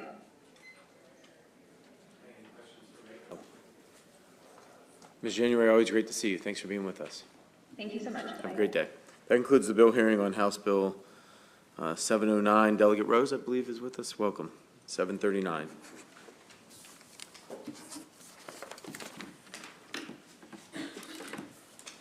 Thank you, Mr. Chair. For the record, Delegate April Rose, Carroll County, District 5, here today to ask for support for House Bill 739. House Bill 739, we have called the Truancy Reduction Act of 2023. This bill will alter the definition of a full-time equivalent enrollment that is used to calculate the state education aid and local government education funding requirements. Instead of counting student population just one time per year in September, this bill would require a student enrollment count in September, December, March, and the last day of the school year. The goal of this bill is twofold. First of all, as we've heard, and I've been listening very intently to some of the other bills prior to now, and working on ways and means for many years on the blueprint over a course of time, and listening to the budget discussions that we've had this year, obviously, money is going to be tight, the economy is a challenge, and I know that we have a lot of lofty goals in blueprint, much of which I agree with, and we want to try to ensure doing that. But we need to do a better job of knowing how many kids are in school and funding properly based on those enrollment counts. One thing that struck me last year when there was a lot of talk in the news about the ghost students, what really struck me was the young man that said he was counted for being in school, but he wasn't in school because he was in prison. That struck me as a mom, and it really concerned me. And so one of the main goals in this bill, not only the fiscal aspect, which should be done properly, but also we need to know where the kids are. If we're counting one time in September, if we were also counting a couple months later in December and another time later, if we do it the 4 times, kids who are slipping through the cracks perhaps that maybe need supports and need help, we would find them. We would have a better access of knowing where these children are and why they are not in school. And if they do indeed need supports, we would be much better equipped to help them much faster. So that's one aspect of this bill. And I do think that this is a bipartisan issue. You know, I want to make sure our kids are in the classroom where they belong. We don't want them to get lost in the system. And this is helping school systems be more accountable to this process. I've heard, you know, we just heard in the last bill about data and how data-driven. Well, this data is pretty simple data, and we are pretty sophisticated in the way that we are going to be able to count children and count them properly and make sure that we are reaching out to families that are perhaps in need. And I did read and certainly respect, you know, the opposition, but over and over again, there was a big agreement that student attendance is essential for academic progress and success, and that robust attendance requirements should be promoted whenever possible. This is the time to do it. Let's make sure our kids are in school so that they are equipped to be successful in the future. So I thank you for your time, happy to answer any questions, and I ask for your consideration. Thank you. Delegate McComas. Delegate Rose, I just have a quick question. If there's a concern that to make this statewide, would you be supportive of a pilot program where a couple schools or in different counties would count several times if we can't get the whole enchilada here? I would say yes, but I think in a sense of fairness across the state, it would probably be best for every jurisdiction to have to do this. But I certainly would be open to this committee and their thoughts on any amendments that would make this more workable. Okay, thank you. Great to see you. Thank you. That concludes the bill hearing on House Bill 739. I believe Delegate Henson is with us. Delegate Henson, great to see you. Welcome.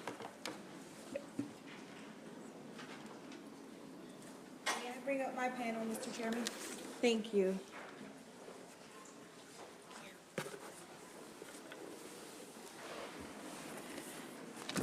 Thank you. For the record, Shanika Henson on behalf of House Bill 838, Community Development Program Act funding. I first want to say this is my final bill hearing in front of appropriations this session. I've had 4 in front of you all, and I have really appreciated my time in front of this committee and appreciated the thoughtful dialogue and consideration of each of the bills that I've brought here. In my opinion, Appropriations has some of the finest legislators that we have in the Maryland House of Delegates, and it has been an honor and a privilege. HB 838, Community Development Program Funding. If some of you have deja vu when hearing that title, it's because this bill stems from a bill that was passed in 2018 and another that was passed in 2019. What the bill would do is include grant money, some seed money for the operating and capital grants for our community development programs. These community development programs feed into a lot of our programs that deal with housing, like Community Legacy, Baltimore Regional Neighborhood Initiative, the acronym BERNI, and also NED as well, and Project CORE. The development organizations that work hands-on with people who need the support also need support so that they can continue to do their work. This Community Development Fund was initiated in 2018 by an act of this General Assembly, but it did not have a funding source identified in the original bill. In 2019, a bill passed the House of Delegates that did identify a funding source and a funding allotment for the program. I want to say that that bill had bipartisan support. It was filed by then Delegate Lafferty and then Senator Eckert in the Senate. We're seeking to add funding for the program this year, and we all understand the challenges that exist in funding this year, but the good news about this one is that this group of talented folks that are with me have identified a funding source. That funding source would be the Unclaimed Property Fund. When we look at the revenues generated by that, the Unclaimed Property Fund in 2022, after its obligations that are already in code, reverted $146 million back to the general fund. So what the bill would do is, instead of reverting all of that money back to the general fund, it would take $5 million of it and it would put it into this fund so that these organizations can finally begin the work that was envisioned in 2018. Thank you very much.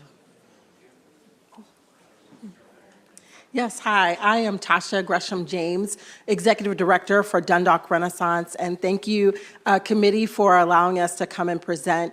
We are so in support of this. We really need this fund to pass this year. As a delegate has mentioned, this bill has already been approved and accepted in 2018. We would love to see it funded. So many of our organizations during the pandemic stayed on the ground, stayed doing the work, and in some places we were able to build capacity. Well, now that the ARPA funding and other funding sources are going away, a lot of our organizations would like to stay at capacity and continue to keep the folks that we have employed at our organizations. We want to keep them employed. So we would like to also expand. Many of our organizations just did with the bare bones, and we want to see them grow in capacity. We realize that our services are greatly needed in the community. Community development is not just about buildings, it's about people, and that's one of the people that we serve them directly, and we want to continue to serve them. We've increased our capacity, increased the members that we are able to serve in our districts and in our communities, and we want to keep that going. So as we like to say, our communities are thriving. We don't want them just surviving. So thank you for your time. Thank you, and I didn't see you signed up. What was your name again? Oh, I'm Tasha Gresham James, Dundalk Renaissance. Gotcha. Just make sure next time you sign up, we don't normally allow it. You're with Delegate Henson, so we let you go, but thank you. Next time, please make sure you sign up, okay? Of course. Yes, sir. Hi, I am Garrett Good, to the chair, members of the committee. Again, Garrett Good, I'm with Executive Director of Northeast Housing Initiative. We're here for favorable support of the bill. It will allow us the opportunity to build capacity and be able to continue the work. Sorry, I don't have you either, sir. If you all, I'm going to go ahead and let everyone on the panel here, just 1 minute though, quickly, okay? All right, yes, sir. Go ahead. Okay, sorry. It allows us to build capacity to be able to continue to provide permanently affordable housing for families at 50% AMI down to 30% AMI. allows us to leverage the opportunity and support the trust fund that's been established in Baltimore City to continue to do the good work that we need to do to support the hardest working people of the community that don't think homeownership is possible. So with that, we request favorable position on this bill in support of housing for the poor. Thank you. Good afternoon. My name is Claudia Wilson Randall. I'm the Executive Director of the Community Development Network of Maryland, and I believe I am signed up for this bill. And both Tasha Gresham James and Garrett Good are members of the Community Development Network of Maryland, and we are a statewide network of housing and community development partners across the state who really are on, as Tasha mentioned, we're on the front lines of communities throughout the state. And the mission of the CDN is to promote, strengthen, and advocate for the community development sector throughout Maryland. House Bill 838 creates a permanent funding source for the Community Development Fund. And it is critical that we figure out how to sustain organizations that deploy the capital dollars of community legacy, SEED, all the other programs that were mentioned, SEED, Bernie, NED, we talk about them in there as acronyms. But these are also folks who are using the rental housing programs, rental housing partnership, tax credits, and other programs to complete a wide variety of rental housing and homeownership programs, as well as community revitalization and commercial revitalization throughout the state. It's important that this fund is seen as a companion fund to the capital dollars, right? And I would also just like to urge you to think about this work of these organizations as housing and, right? Organization can't just, housing is not just enough. We're going to need housing and education. We're going to need housing and health. We need housing and economic development. And with respect to the bill that preceded this one, as we talk about child poverty, the school system alone is not going to be able to address poverty. We're going to need community revitalization. We're going to need active, healthy communities around schools in order to support child education and learning. So with that, I just ask you for your favorable report for House Bill 838. Thank you. Thanks for your testimony and advocacy. Any questions for the bill sponsor, Delegate Metzger? Thank you, Mr. Chair. Delegate Henson, thank you for your charge on this. The question I have is, are you looking at this, are you trying to put the money in one pot and develop it from there, or spread it out, and how does that work? The original bill had kind of three components, and one of those components was a board. So you have the Community Development Network, and then the Community Development Fund, and then you have the board. The board would be able to have grants that they give out from the pot of money. So the pot of money would come in, the board would then make those allocations based on grant applications, and they would be competitively awarded in that round. Let me dig a little deeper here. On that board, is the board paid, and they're getting paid from that fund as well? The board in the bill, it goes through who is a member of the board, and it's member organizations that have a designee that's on the board. So they have their capacities in their organizations where they're compensated, but their time on the board is not compensated. Okay. One more bite at the apple. My friend from the Dundalk Renaissance, Tasha, can you kind of explain what Dundalk Renaissance has been able to do? We've been able to do we are actually one of the few county organizations that are funded through the Baltimore Regional Neighborhood Initiative. We've been funded through that grant since 2014, 2015, and we've been able to help, dramatically, literally. We have in Dundalk, we have over 67,000 community members. We've been able to help more than half of them just through different programming, through revitalization grants, through our homeowner grants, through our homeowner counseling. we've been able to really touch all of them, half of them, more than half of them. And because of those funds, through Bernie and through the state, and this just adds that extra component. We were able to build capacity during the pandemic with some other funding through the county that came down through the feds, through the state. But now that those dollars are drying up, we want to stay at capacity. Unfortunately, I would love to tell you, when we were at a team of 4, we were able to do so much more. But sadly, when you're a team of 4, you can only help but so many. And now we've been able to increase our capacity to 8.5 people. And yes, that's still not a full-fledged staff that I would love to have, but it definitely has made an impact. So thank you, Delegate Metzger. Thank you.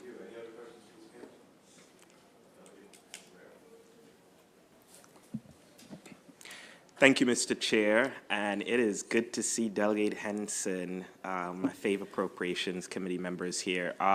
Thank you for the bill. Very important, particularly as it relates to housing, and certainly agree with the panel on the points about home ownership and increasing home ownership. Just curious if y'all could speak to, how this bill would assist in terms of affordable housing. Maryland is the 9th most expensive state in the country, right? Home ownership, it obviously impacts home ownership.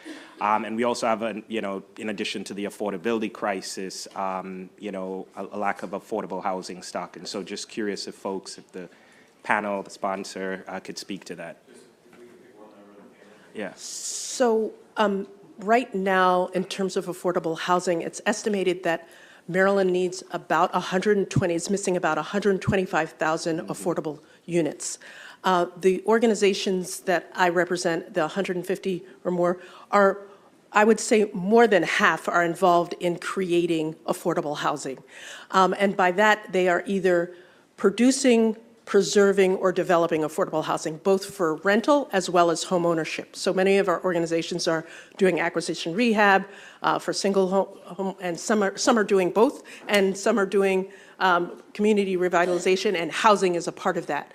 So in different communities, obviously, there's different impact, but certainly this is the group that is leading that edge of affordable housing production. So, yeah, appreciate that. Thank you, Mr. Chair. Good to see you, Delegate. Thank you. Thank you. I think we have 2 other witnesses, Crystal Okafor and Samuel Jordan. Are you all here?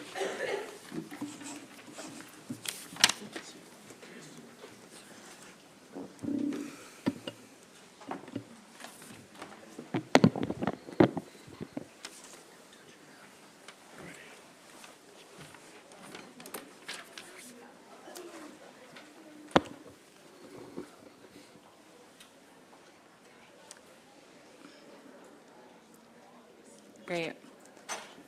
Hello, Chairman Barnes and the esteemed members of the House Appropriations Committee. My name is Crystal Okafor, and I am the Director of Policy and Planning at Share Baltimore, which is Baltimore's Community Land Trust Coalition. I'm pleased to express our support for this Community Development Fund bill. As you know, the bill would establish a $5 million annual allocation for lines of work that are essential to the well-being of Baltimore families and communities. Things like affordable housing development, neighborhood revitalization, and community organizing. These activities are the bread and butter of community land trusts. Community land trusts are nonprofit organizations that own and develop land for the benefit of the community. And I can provide many examples of the work that's being done on the ground today. For example, in the 4x4, the Northeast Housing Initiative is undergoing an ambitious campaign to remodel 250 new permanently affordable homes by 2025. In McElderry Park, the Charm Cities Land Trust is stewarding an 18-lot community garden on land that was once marked by vacancy and abandonment. And in Curtis Bay, the South Baltimore Community Land Trust is mobilizing young people to plan for development without displacement. I therefore urge you to pass this Community Development Fund bill so that Baltimore's community land trusts may redouble their efforts to own and develop land for the benefit of the community. Thank you. Yes. Chairman Barnes, Vice Chair Chang, excuse me, and members of the Appropriations Committee, greetings. I'm Samuel Jordan, Executive Director of the Innovative Housing Institute. On behalf of our clients and IHI staff, I urge you to submit a favorable report for HB 838. For 17 years, IHI has served the Housing Authority of Baltimore City as the city's compliance agent under the terms of the Thompson and Bailey consent decrees. The decrees direct Baltimore City to provide housing for one of the most underserved, underrepresented communities in the city, state, and nation, NEDs, the non-elderly disabled, who are home choice voucher holders aged 62 years and younger. Over the last 8 years, there has been no noteworthy change in our obligations in our contract with HABC, nor has there been any appreciable increase in the contract price over that same period, despite the pandemic, changes in the economy, and the advent of inflation. In other words, we continue to serve the city of Baltimore at a proving level of compassion and competence at the same price for the last 8 years. Our contract with HABC requires us to help NEDs obtain housing from HUD-qualified property owners. We provide orientation, counseling, housing selection tours, security deposits, utility hookups, familiarity with new neighborhoods, and coaching in how to be good tenants. Following lease-up, we provide 6 months of supportive services that might also include dispute resolution with property managers and overseeing reasonable accommodations as mandated by HUD. HABC has recently issued an RFP for the next series of year-long contracts that are limited to 1/2 the cost of our annual level of expenses. The RFP means that we are done as the city's decree compliance agents. Our contract expires April 2023, next month. Given our circumstances, Chairman Bonds and committee members, you can see why we would urge a favorable report on HB 838 and the movement of $5 million from the Unclaimed Property Fund to the Community Development Fund. And thank you so much. Thank you, sir. Any questions for the panel? Thanks for all your work. Y'all have a great day. That concludes the bill hearing. We'll turn to Delegate Buckle is here, 792. You have one witness with you, Elizabeth Stallman. You can bring her up if you'd like. Mr. Chair, Ms. Stallman was the city administrator for Frostburg, was unable to make it down today. In her stead is either the mayor or the public safety commissioner of the city. Either one, and they'll keep it to a minute. Yep. Thank you very much. This is House Bill 792. I've been sitting here for a few minutes. I'm sure you guys have listened to a lot of bills that are very complicated and probably costly today. This bill is neither. It does a very simple thing. It enables the city of Frostburg to include their certificated police force in the LEOPS pension program. This city is it's the second largest city in Allegheny County. It's roughly 10,000 people, and it also encompasses Frostburg State University within the city bounds. It is the only police agency within Allegheny County that does not participate in LEOPS, and these gentlemen believe, and I think that they're correct, in saying that participation in LEOPS would help them to attract, retain, and recruit officers to their force, which is very, very necessary. The cross-file of the bill has passed the Senate unanimously. And with that, if you'd indulge either one of these gentlemen a moment, I'd appreciate it. And ask for a favorable report. Absolutely. We're pretty familiar with these bills, so just a quick minute. Very good. Good afternoon, everyone. Mr. Chair, thank you. My name is Bob Flanagan. I'm the mayor of Frostburg. I am a former Frostburg City police officer. To my right is Kevin Grove, our public safety commissioner, who had almost a little over 40 years on the force, retiring just a couple years ago. We've been in the state system since approximately 2006, but just in the basic state retirement system. And as Delegate Buckle said, we're the only entity in Allegheny County that's not in the LEOPS program. So we, as all law enforcement, has been very, very hard to retain officers. Small departments that don't have as on par a retirement makes it even worse. So we've had an awful lot of turnover. We have a great little department, but turnover kills a small department. So we're really hoping that this puts us on the right track to help retain our young officers after their contract service, so that they stay at home with us. So I really appreciate a favorable report today. Thank you, sir. Yep, I appreciate you. Any questions for the panel or the bill sponsor? All right, well, thanks for making the trek down. Be safe getting home. We'll take a look at the bill. All. Appreciate Thank you, Mr. Chair. Have a good rest of your day. You too. Thank you. Delegate Vogel. House Bill 911. And Delegate, if you have a panel, you're welcome to bring them up. Just please identify them so we can mark them off our list.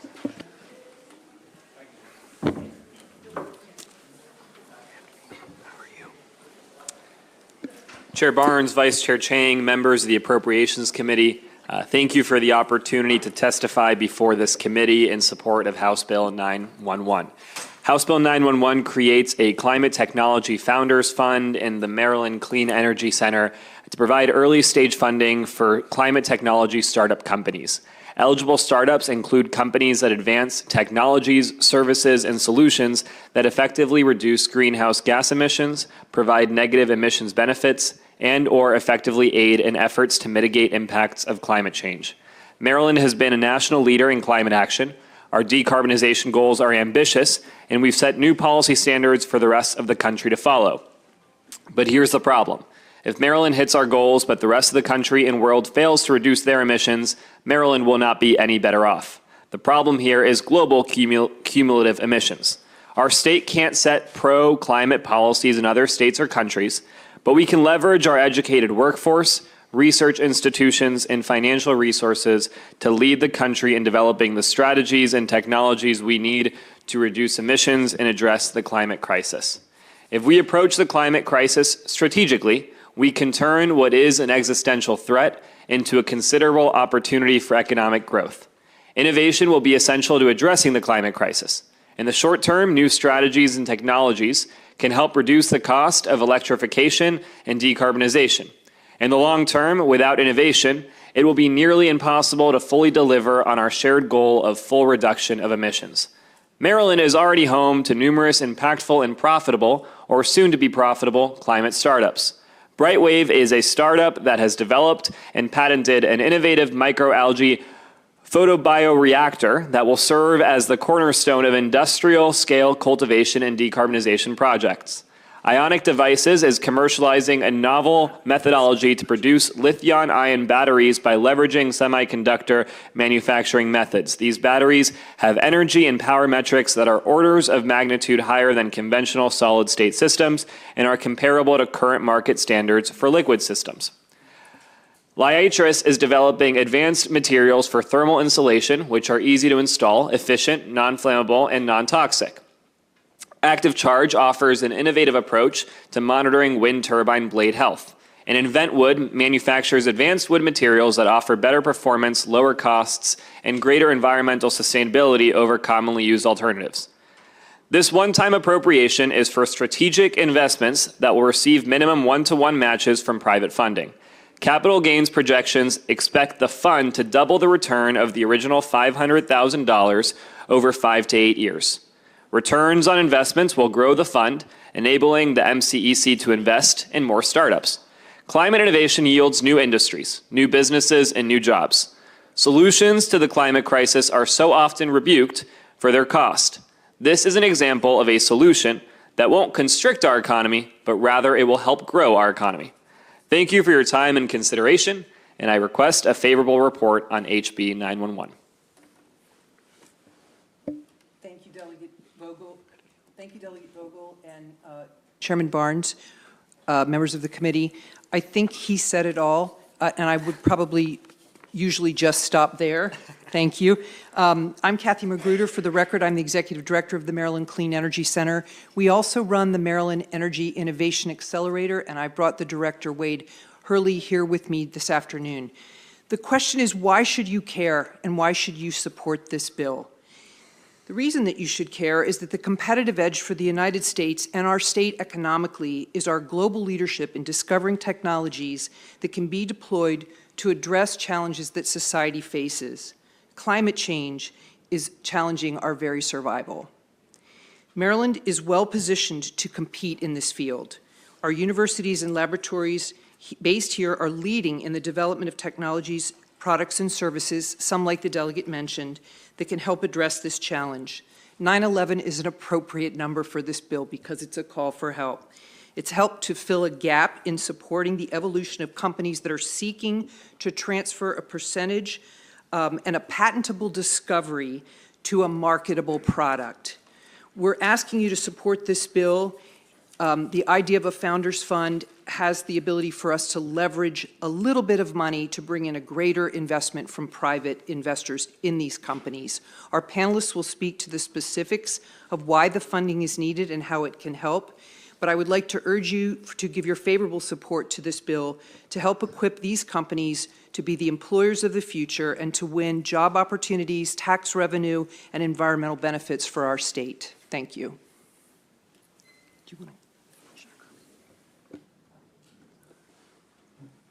Good afternoon, members of the Appropriation Committee. Good afternoon, Chairman and Vice Chairman. My name is Kabi Osekusi. I am an energy entrepreneur in residence at the MEIA, and I fully support this bill. I would just keep it short by saying that we all know that a journey of 1,000 steps begin with the first step. But what is commonly not said is the first step is the most important step. And given what is happening now in the venture capital world with banks shutting down, the first catalytic capital is incredibly critical, especially for the state of Maryland and especially for climate change. There is just not a lot of private capital when you are a startup looking for patents, pilots, and even getting ready to get your corporate documents to receive investment capital. So I fully support this bill.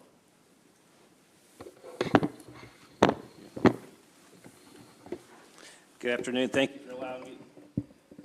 Good afternoon. Thanks for allowing me to speak to the Appropriations Committee today. I speak in favor of Bill HB 911.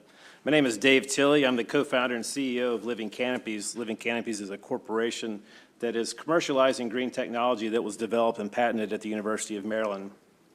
The green technology integrates solar panels with green roofs to allow for better, more sustainable and equitable transportation, mobility, and green space for cities. It protects people while they wait for the bus. It provides them with solar power. It recycles stormwater and provides stormwater benefits to the city, as well as making it a more beautiful and aesthetically pleasing place to be. It stores carbon and reduces greenhouse gas emissions. And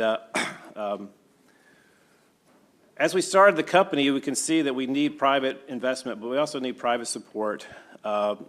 There's a valley of death mantra in startup world where you get some public money, and we've been able to do that a little bit at the University of Maryland through MTech and the MIPS program, the Maryland Industrial Partnerships.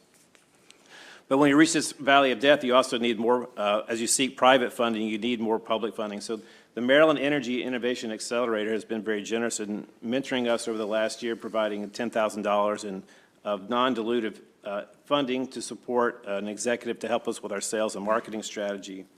The other thing that this bill would do would allow us to match one-to-one with funding that the legislature provides to organizations like TEDCO and to MTech through the Department of Natural Resources, which would allow us to go after that funding as well.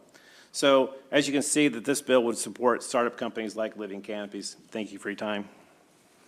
And the only fine point I'd like to add is this would allow MCEC to invest in MIA companies who, again, it's the patents, it's those kinds of investments that they need to make at this time to get them ready for a TEDCO investment, a momentum fund.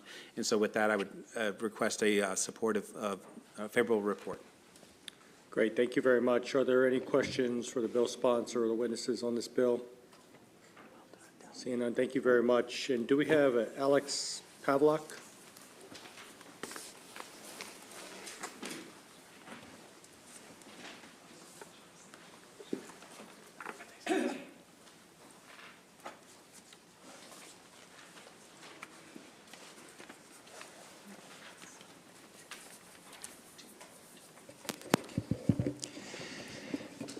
Good afternoon, Mr. Chairman. My name is Alex Pavlak. I'm the chairman of the Future of Energy Initiative, a former director of the MCEC, and a current member of the MIA Advisory Committee. Basically, I support this bill largely because of the talent that Kathy has been able to attract to MIA. If she's able to continue that record and attract similar talent to the Oversight Committee for the Founders Fund, this should be an interesting experiment. What I oppose on the bill is the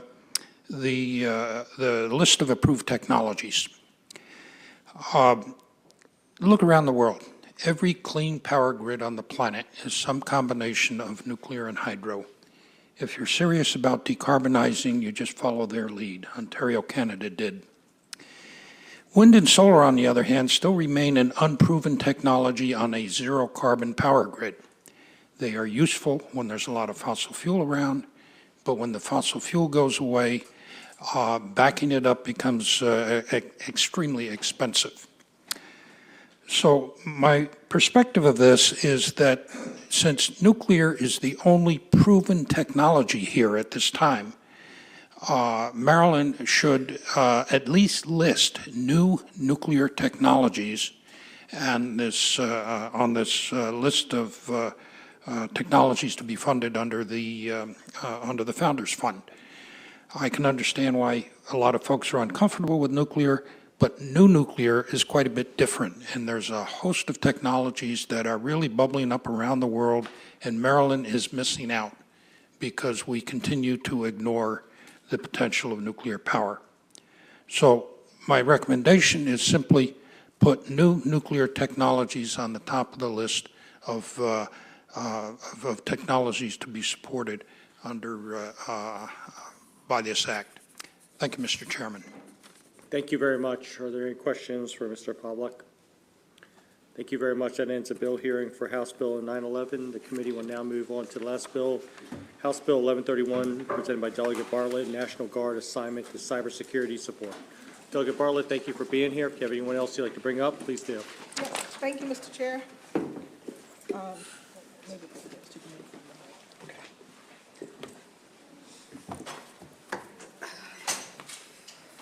Oh my gosh, it's just as cold over here as it is in judiciary.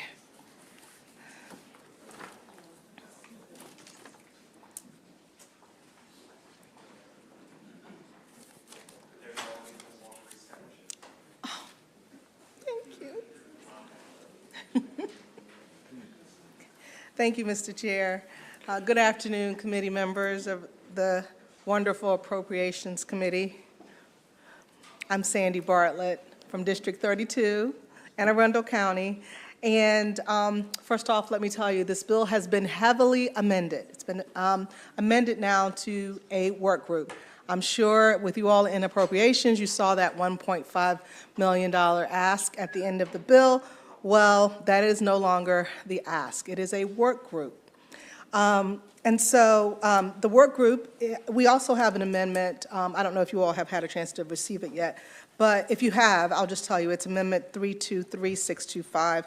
And so what we want to do with the work group is to bring as many of the stakeholders together.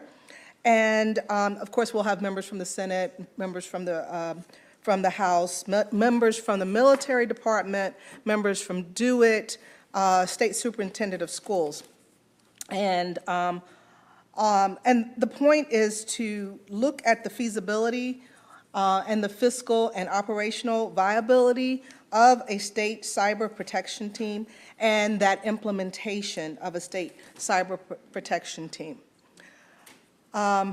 So the amendments, just to let you know, you have in your packet a letter from Catherine Kelly dated March 14th, 2023. The amendments that are referenced, just out of transparency, the amendments that are referenced in her letter are not the amendment to the work group. Okay, just want to let you know, we've amended this bill twice.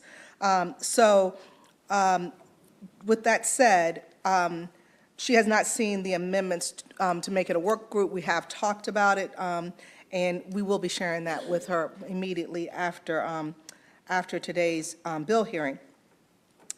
But with that said, if you notice in the last sentence, or the next to the last sentence, that the Maryland Military Department would be open to working with the sponsor, that's me, the administration, and the affected agencies to see what possibilities are to support the goals of the original bill, and that is to hopefully bring about a cyber security protection team.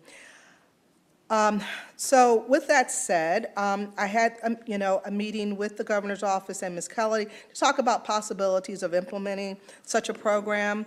And I have here with me Jeff Bonner, and he's going to explain some of the particulars of what were in the original bill. We're not going to go into huge detail because it is now a work group, and that is actually the task of the work group.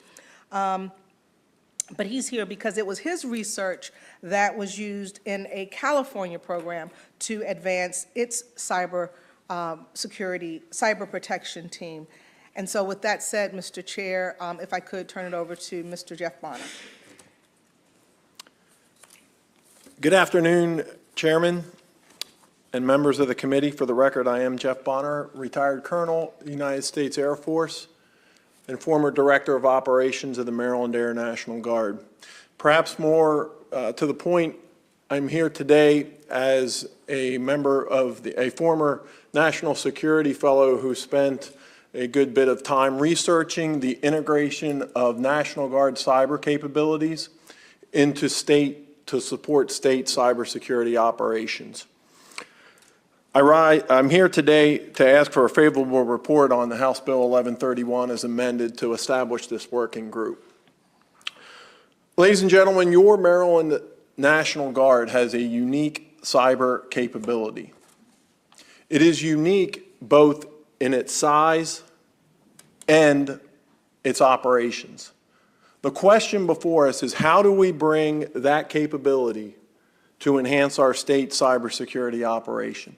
And that's what this working group aims to do, to bring the parties together, do it, emergency management, the governor's office, the state, the Senate, and the House, to bring these members together, and of course the Board of Education, to establish the correct path to bring those unique capabilities from the Maryland National Guard to support our state cybersecurity infrastructure.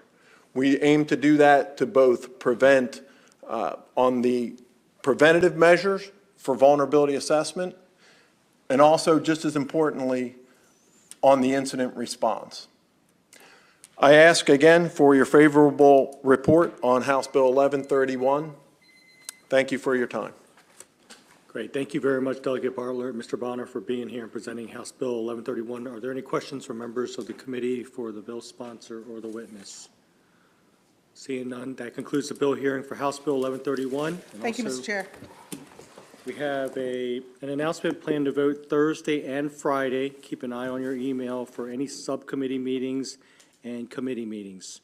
On behalf of Chairman Barnes, thank you everyone for participating in today's bill hearings. Have a great evening.